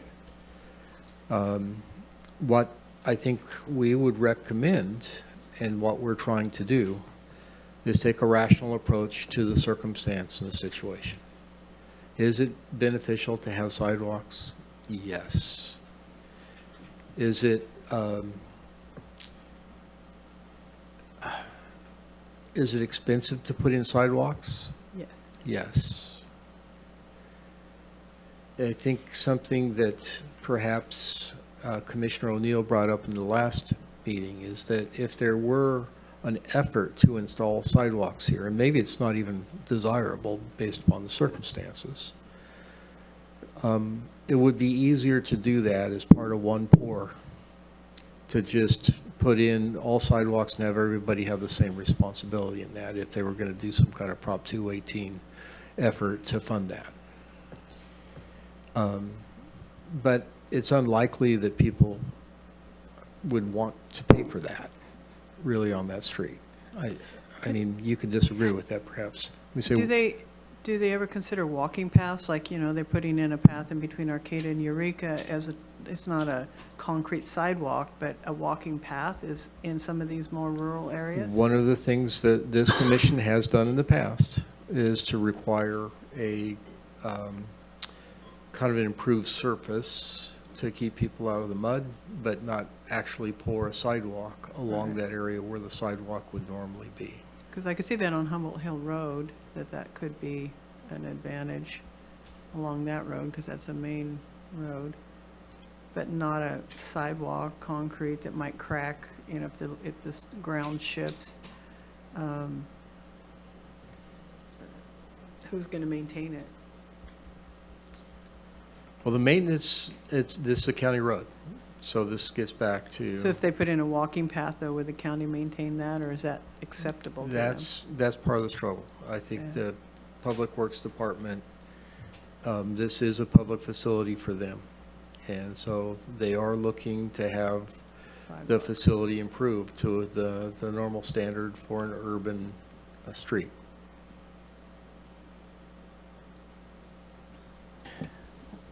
I'll just address a few points. I think I wanted to just reiterate that we did just require the installation of drainage for a previous application for arguably all of the same reasons that we're arguing to not put in sidewalk.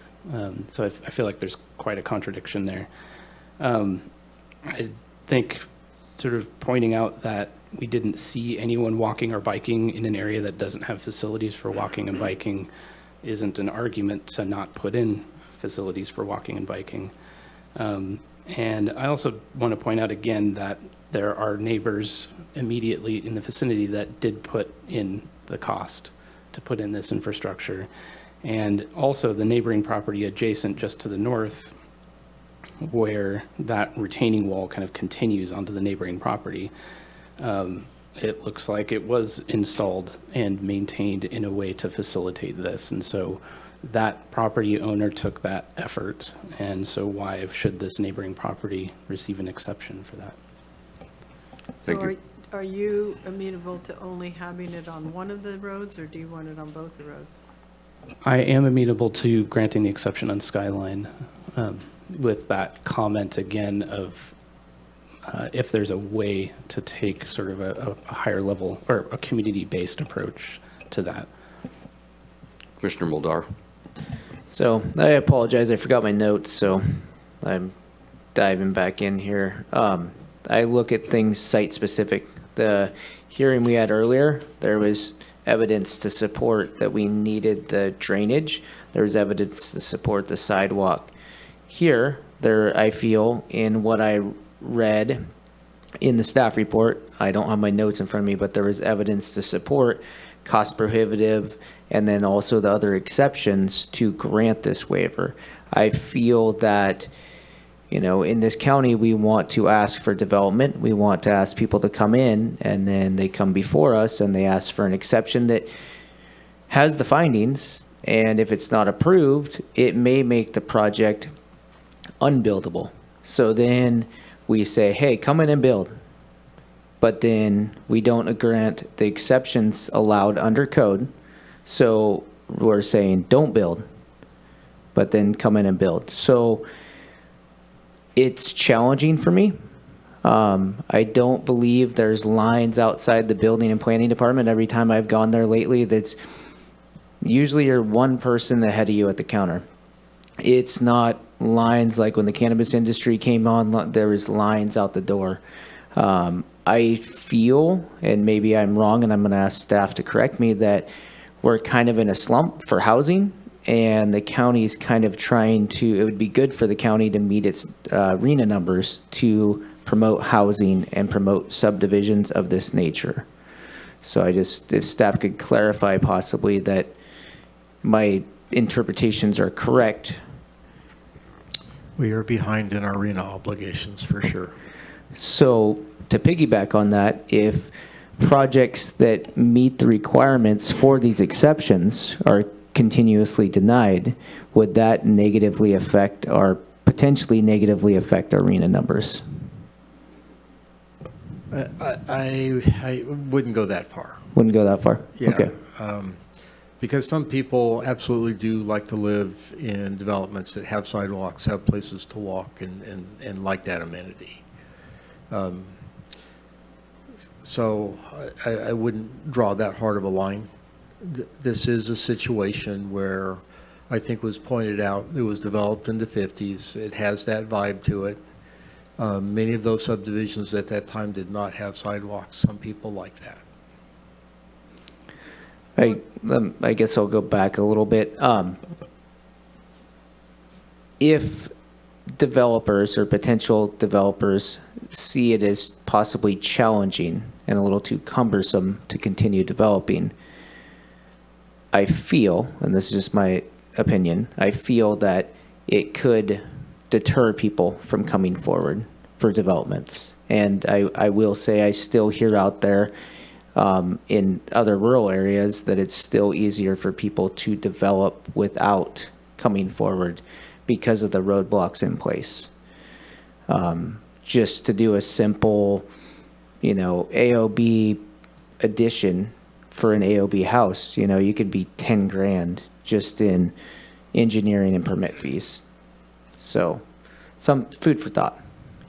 Whatever you spend to develop, you're going to pass on to the person you sell the property to, so it goes towards affordability of housing also. The developer is not going to just eat it, he's going to pass it on to the buyer. And then who can afford it? House. I mean, I built an ADU and I don't even want to tell you how much it cost, and it doesn't have sidewalks and it doesn't have a driveway, so. Commissioner Carroll, I know you want to speak again. I just want to explain, I don't have any issue at all with asking one property owner to extend a sidewalk in a neighborhood where the adjacent lot has a sidewalk already.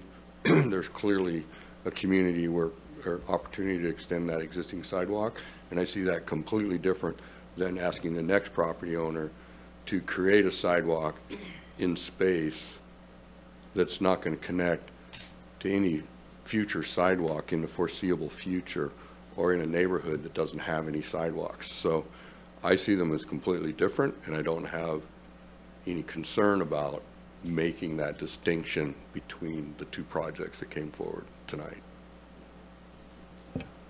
Yeah, I appreciate all of the discussion up here and putting the time towards this. Thank you, Commissioner Scavdall. I think my rebuttal to that would be, how did that piece of sidewalk to connect to get there in the first place? And it was because a requirement was put on whoever developed that property. A larger new development that came in, put in that piece of sidewalk. You're correct. It wasn't individual single property owners that came along that did that initial one, but it did get put in that way. I think we've hammered this one. Commissioner McFarland? Wondering, the one thing we haven't discussed was Director Ford mentioned the improved walking path that isn't a sidewalk, but is still an improved path. So I just wanted to bring that up again. Is that something that would be amenable? Is that something that is not amenable? I just don't feel like we've discussed that part. For me, it feels very arbitrary. I mean, it doesn't change my opinion on drainage being more important than walking. I think they're both important. Yes, Commissioner Mulder. So my understanding, and I'm going to ask staff to correct me, the exception request in this area is to make a pathway, a retaining wall, and mature vegetation that was installed in the 50s would have to be removed. And that's the way I read the staff report, and if I'm misinterpreting something, I would ask for a little bit of help here, please. My interpretation is that we still have the condition that the The question was landscape. directed to staff. Can I have staff's response, please? So just to be clear, you're asking whether the without the sidewalks, it would necessitate removal of vegetation? We've heard a couple commissioners say maybe walking path instead of a sidewalk. My interpretation of what I read, and I don't have my notes in front of me, is it would still require the retaining wall and mature vegetation to be possibly taken out. Is that correct or not correct? Yeah, I would just speak to the testimony we heard from their surveyor, which suggested that in certain areas along Humboldt Hill Road, that might be required for a pathway of any sort, regardless of whether it was a sidewalk or not. Okay. Okay, Commissioner Curiosity? I read that there's still a condition to remove the landscaping on Humboldt Hill side, even if this exception is granted. And I was trying to speak to that earlier. They want to make sure that there's unobstructed pathway of any sort, but whether it's improved or not, they don't want landscaping to prevent pedestrian travel along the edge of the right of way. So in that case, is Humboldt Hill Road paved over to the retaining wall?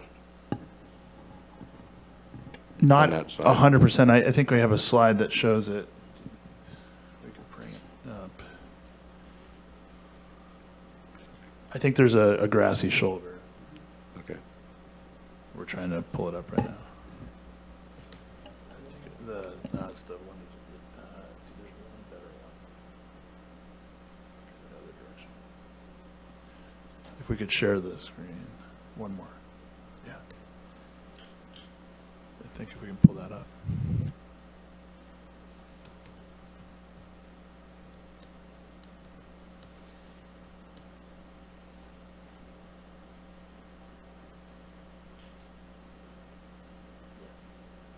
So hopefully folks can see it's a little dark, but you can see that there is a curb at the edge of the paved surface, but there's grassy area that would still be within the right of way.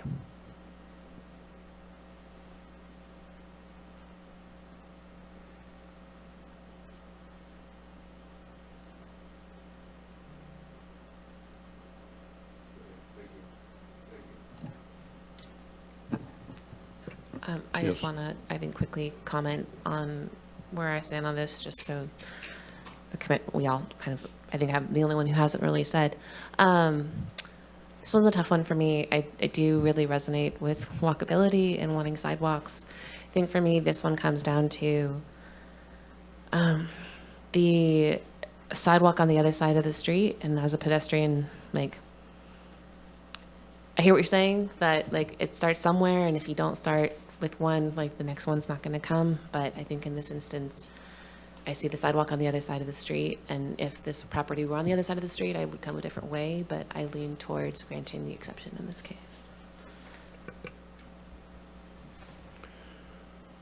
I'm gonna call for a motion.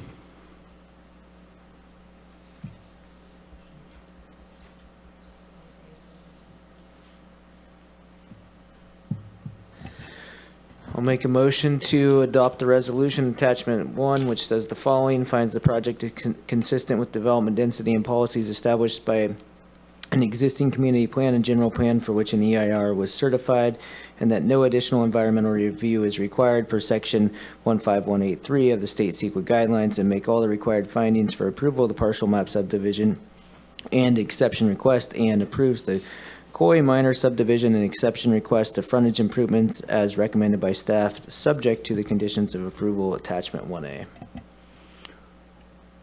I'll second that. I have a motion and a second. Any discussion? Could we have a roll call vote, please? Commissioner Scavdall. Yes. Commissioner O'Neill. Yes. Commissioner Curriasi. No. Commissioner McFarland. No. Commissioner West. Yes. Commissioner Mulder. Yes. Motion carries. Can I make a recommendation? I think that a recommendation to Public Works, that they take a look at that community, because it is such a older community, it's older than me in some cases, and that they look at a walkability plan for that community that we could follow, so that we could be consistent in building, you know, sidewalks or pathways or something for that area in the future, and be consistent, so that you would build infrastructure that makes sense and not have it just be haphazard. I mean, they may say, well, we don't have the money to do that, or maybe they can have an intern look at it or something, but at least if we made that recommendation for an older community like that, because there is a lot of people up there, and, you know, walking is good, and walking on a surface that, you know, is safe is important too, and it may be that it's a trail system, you know, it's not full-on curbs and gutters and all that because of the environment up there, but just take it. Mhm. A great idea. But you hit on two things, is money, Money. and the Land Use Division of Public Works currently does not have an engineer. And that's fine, but if you have a project on a list and something comes up that it fits, and there's funding available, then you can go after it. If not, but at least, you know, we made that request. Is that something the commission wants to vote on and give direction to us to forward that recommendation? Personally, I feel we have a lot of things coming our way and funding shortages within the county, but I don't see the budget and I don't make those decisions. It's a good idea. I'm not directing them to do it. I'm saying if they have the resources, I'm not saying you have to have it done by, you know, take it away from some other budget, but sometimes funding pops up and it could fit. Do we have a Humboldt Hill community plan?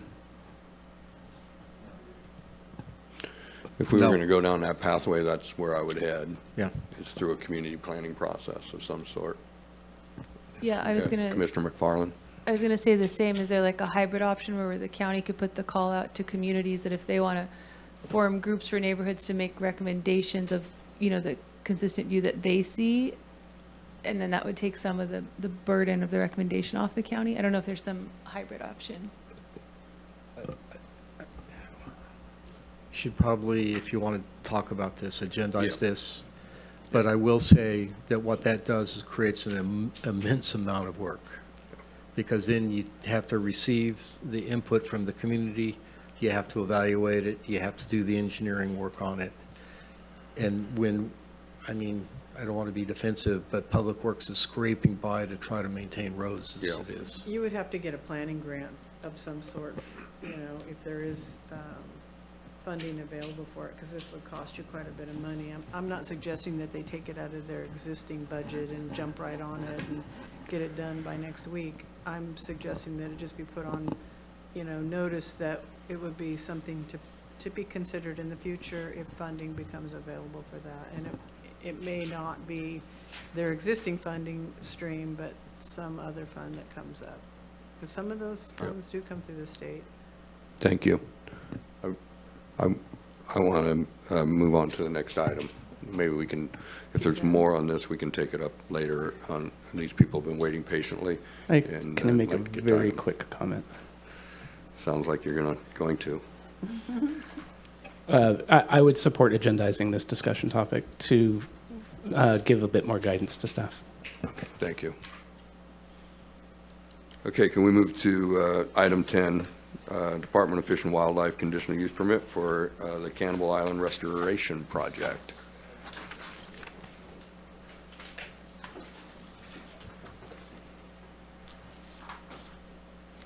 And at the risk of redundancy, I'll just say this one more time, since GHD appears to have done a lot of work on this project, that I'm no longer affiliated with GHD in any way, shape, or form as an employee or owner, and have not been for some time. So.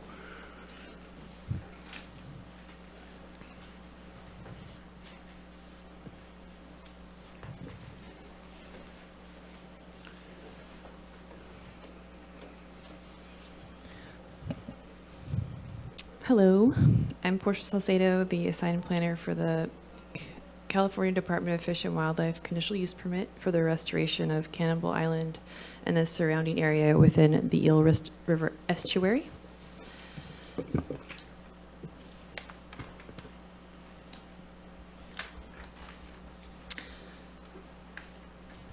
The project is, the site is located approximately 3 miles west of the town of Lolita at the westernmost extent of the Eel River Delta and estuary, approximately 1 mile inland northeast of the Eel River mouth and the north side of the 3000 block of Cannibal Road.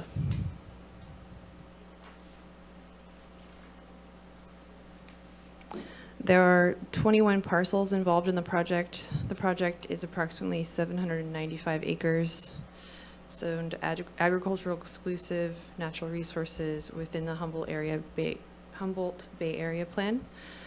The conditional use permit is required in this area because the wetland restoration and habitat management are conditionally permitted uses in these zoning districts. The project components will include removal of an abandoned 2-story residential structure, deepening 5,000 linear feet of existing dikes, and removal of failed culverts, and currently separate full and muted tidal areas. Reconnection of full tidal area exchange to approximately 500 acres to formal tidal marsh habitat, and construction of intertidal lagoons with tidal marsh ridges and intertidal channels to create diverse tidal habitats.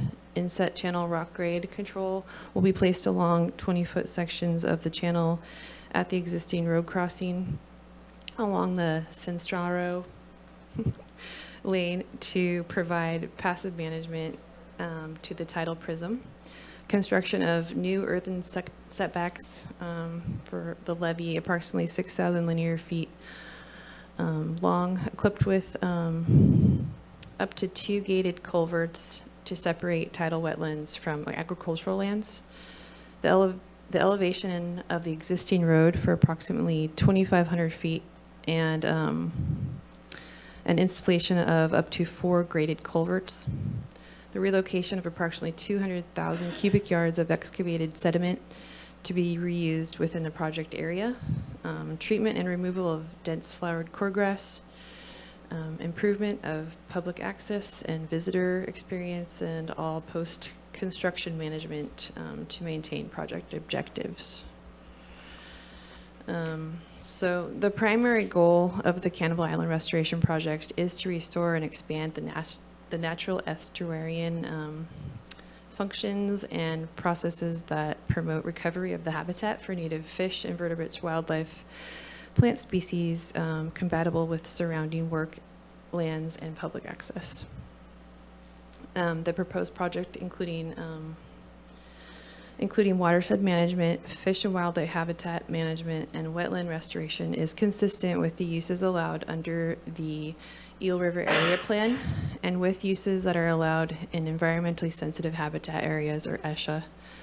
The proposed project would not conflict with the Eel River Area Plan because management for watershed and management for fish and wildlife habitat are considered compatible with agricultural operations under the Eel River Area Plan. These impacts of the restoration actions have been determined to be less than significant with the identified mitigation measures implemented, which are covered in the staff report. So the recommendations for staff is to find the project, or from staff, is to find the project exempt from further environmental review pursuant to section 21080.56 of the state CEQA guidelines, which provides a statutory exemption for certain restoration projects, which is also called SERP. Make all the required findings for the conditional use permit, and then suggest that you approve the restoration, the resolution, approving the California Department of Fish and Wildlife conditional use permit subject to the conditions of approval. And so that's it, and we're available for questions, and I think there was a question. Any questions from the commission of staff? Is there only one house out there? That's the only one that they're, yeah, How a old single is it? story. How old is the house? I actually don't know. Look.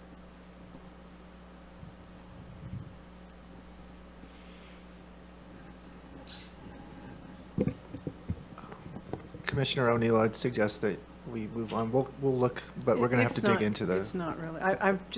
I worked out in Table Bluff, and I heard stories about some of the people from the Rancheria having to go out there and rescue families when it flooded. Oh, yeah. And it was pretty harrowing, some of those stories. So I would suggest that there shouldn't be any homes out there.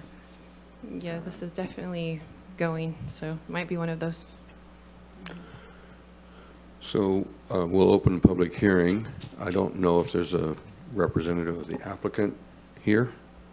I see online, okay. So Mr. Ray, if you have any comments or would like to address the commission, please do. Good evening. Thanks for listening to my testimony. I actually don't have additional testimony at this time, but I'm available to answer any questions should they arise from commissioners or members of the public. I can't understand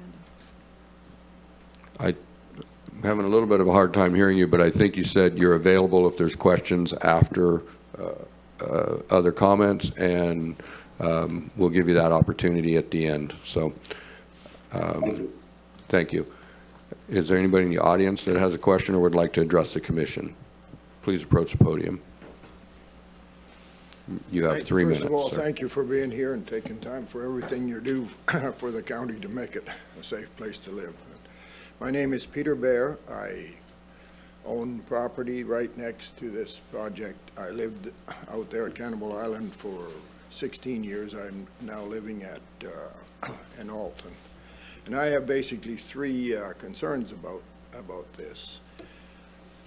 I am a farmer and a rancher, and I decry the loss of pasture.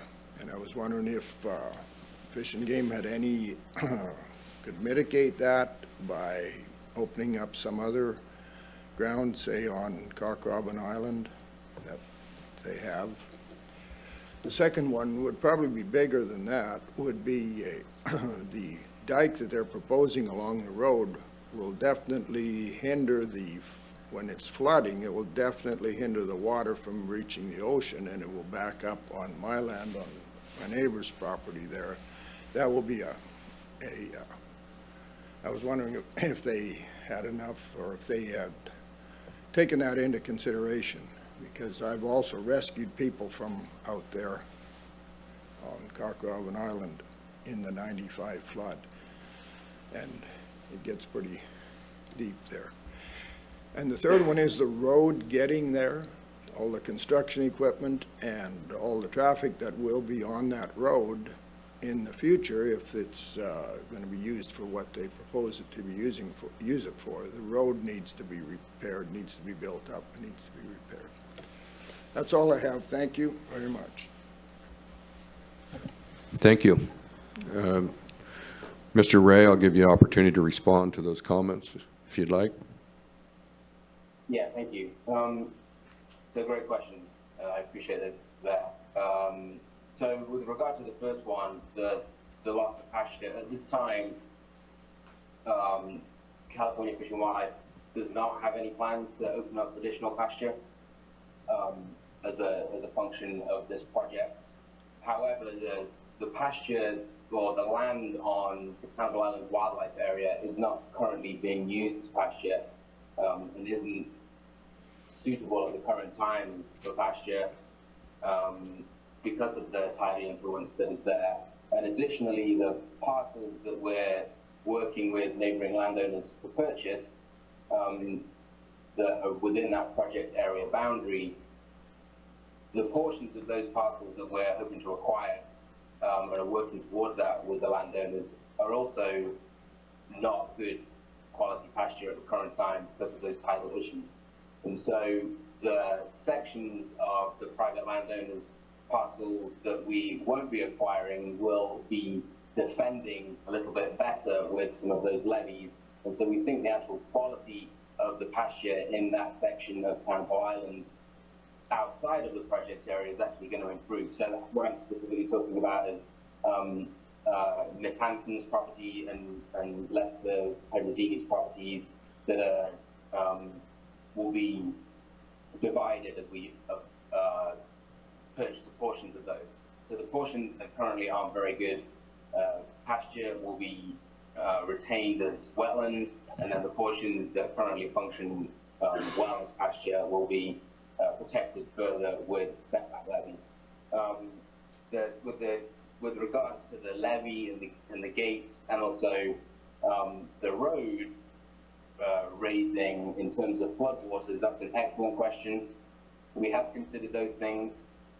The designs aren't finalized for that yet. We're at about 65% design, but it's on our mind, and we've spoken to some of the adjacent landowners, and be happy to include you in that discussion, Mr. Bear, as well, to get a sense of some of your concerns a bit further. But in short, we have considered that. We think that the gates we're putting in place are going to be sufficient to convey that water across the landscape. But again, those plans aren't finalized yet, and that's going to be a significant part of the next phase of this plan. And then with the sort of the final question was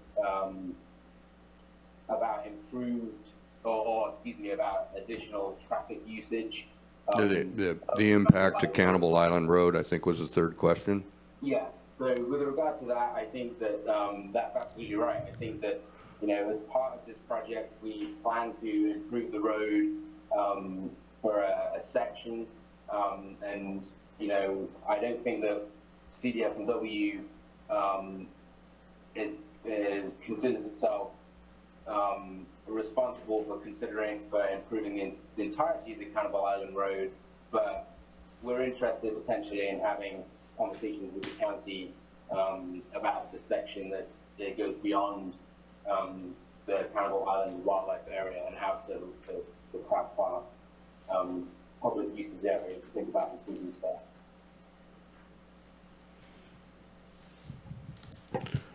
Thank you. I have a question. Yes. So, as a part of the planning for this project, was there any community meetings to listen to the community's concerns or to mitigate them?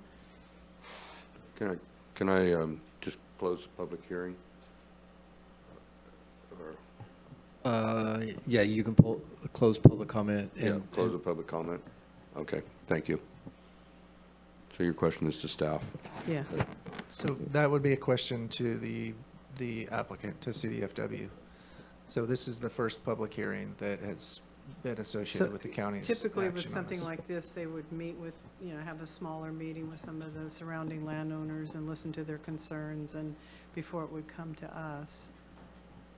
And so that's my question to the person on the phone. So we are not aware of any meetings that have happened. Again, that might be a question if you're willing to reopen the hearing to at least allow the applicant to answer that I question. can't imagine the applicant hasn't met with the property owners that are affected by the project, but. and you don't need to reopen public comment to ask the applicant a question. You can, Okay. You can just do that. Mr. Ray, the question on the floor is, have you met with the adjacent property owners prior to this hearing? Yes. We've met with the adjacent property owners, and we also actually have plans for some more in-depth community meetings too. We, as we get into this final stage of the planning and the design of the project, we're also getting additional funding to help us do that, and part of that planning phase will involve further conversations with the local landowners. So is he saying, yes, they did, but they plan on having additional meetings? Does that need to Correct. be one of the conditions? That they have an additional meeting as they get closer? Or do we just say that's gonna happen? I guess it would depend on what you're trying to accomplish with the condition. I mean, it's Well, if great he- to have meetings, but sometimes meetings for the sake of meetings No, don't well, go I'm anywhere. I don't know why there's 3 concerns brought up at our meeting if they've already had meetings and considered those concerns. Maybe the question should be to the person who asked the questions. Well, I think I would maybe redirect the question to say, are those things that the commission wants to address as part of the conditional use permit? Because obviously the member of the public has concerns, and even the applicant, if I heard him correctly, indicated that those were good questions. Right. And so it would be appropriate for the planning commission to ensure that those issues were looked at and addressed. That's what I was trying to say. Thank you. Commissioner Moldar? So I'm looking at this, the coastal development permit, so the commission could add extra conditions of approval if they heard testimony they saw fit. Is that correct? That is correct. So the coastal commission will be processing the coastal development permit. We can't really speak to what that process is going to look like. They will determine that. But presumably, if there are hearings, that would be another opportunity for that to happen. So the way I read everything is all this construction material is going to access along that roadway. That's a decent amount of material to be moved, so there's going to be decent sized equipment. If they walk an excavator, steel tracked excavator across the road that's already deteriorated, I've seen it happen in other places within the county. A deteriorated road becomes more deteriorated.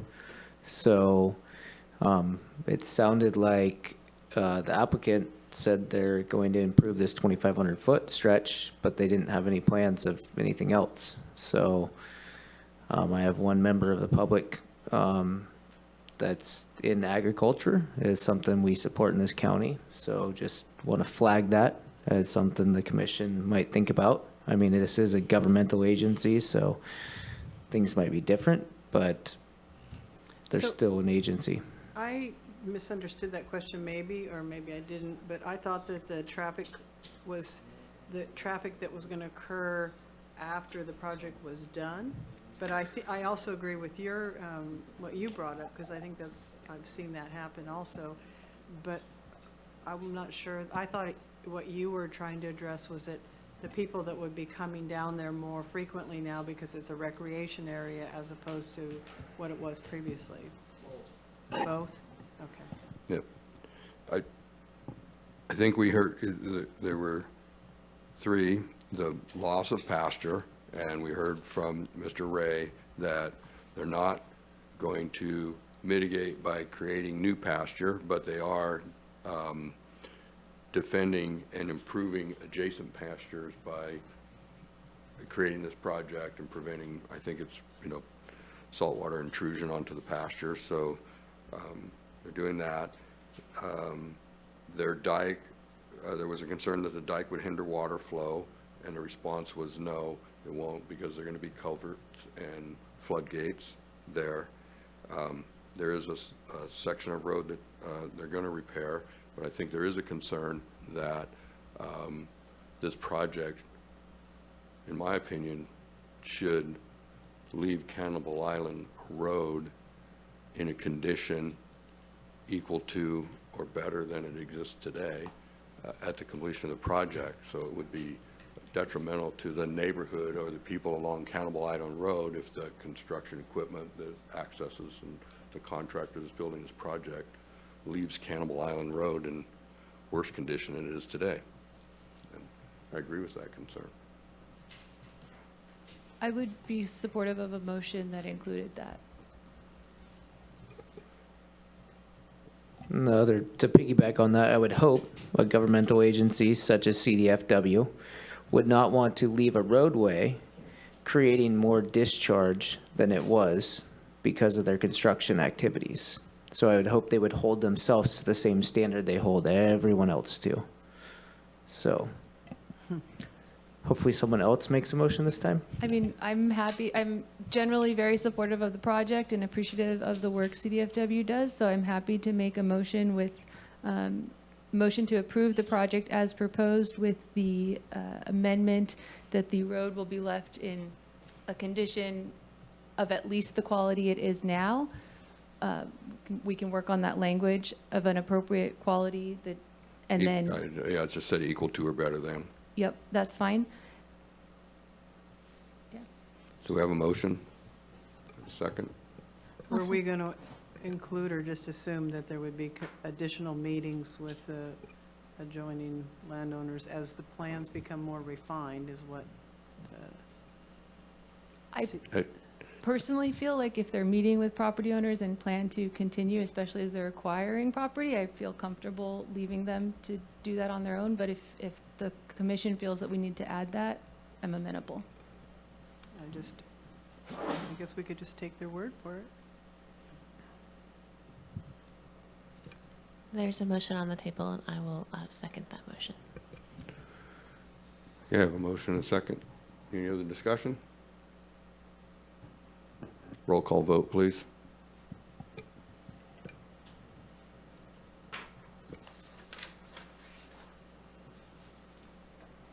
Commissioner Scavdall, Yes. Commissioner O'Neill, Yes. Commissioner Mulder, Yes. Commissioner Curriasi, Yes. Commissioner West, Yes. Commissioner McFarland. Yes. Thank you, motion carries.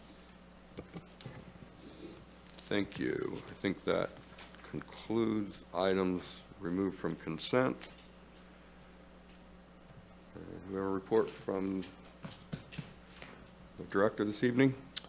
Just a couple things, make it really fast, is that the Climate Action Plan, EIR review period is closing on Monday, and we'll be putting together the FEIR over the course of May, and trying to get the final EIR back out on the street with any revisions to the Regional Climate Action Plan late May, with the intention of being in front of the commission in June. So we're also putting onto the street, hopefully middle of next week, the town center EIR. So that plenty of reading. Will be coming at you as well. Okay. Should be a busy summer. Yep. Thank you. Sure. Commissioner West? I was just curious, I was thinking about it as we were reviewing our cannabis permits earlier. This commission at one point discussed trellis netting, monofilament netting, and asking the supervisors to look at some changes to the cannabis ordinance. Has that? Actually, I think, believe that there is sufficient latitude to just start that back with you, and so we'll just be bringing the ordinance back to you. And I think the planner who was assigned to it has been a little caught up in some other things, but we'll be focusing on that shortly. Great, thank you. Commissioners, anything else to discuss this evening? Meeting adjourned. See you April 17th, those of you that can be here. So I wanted to ask you a question.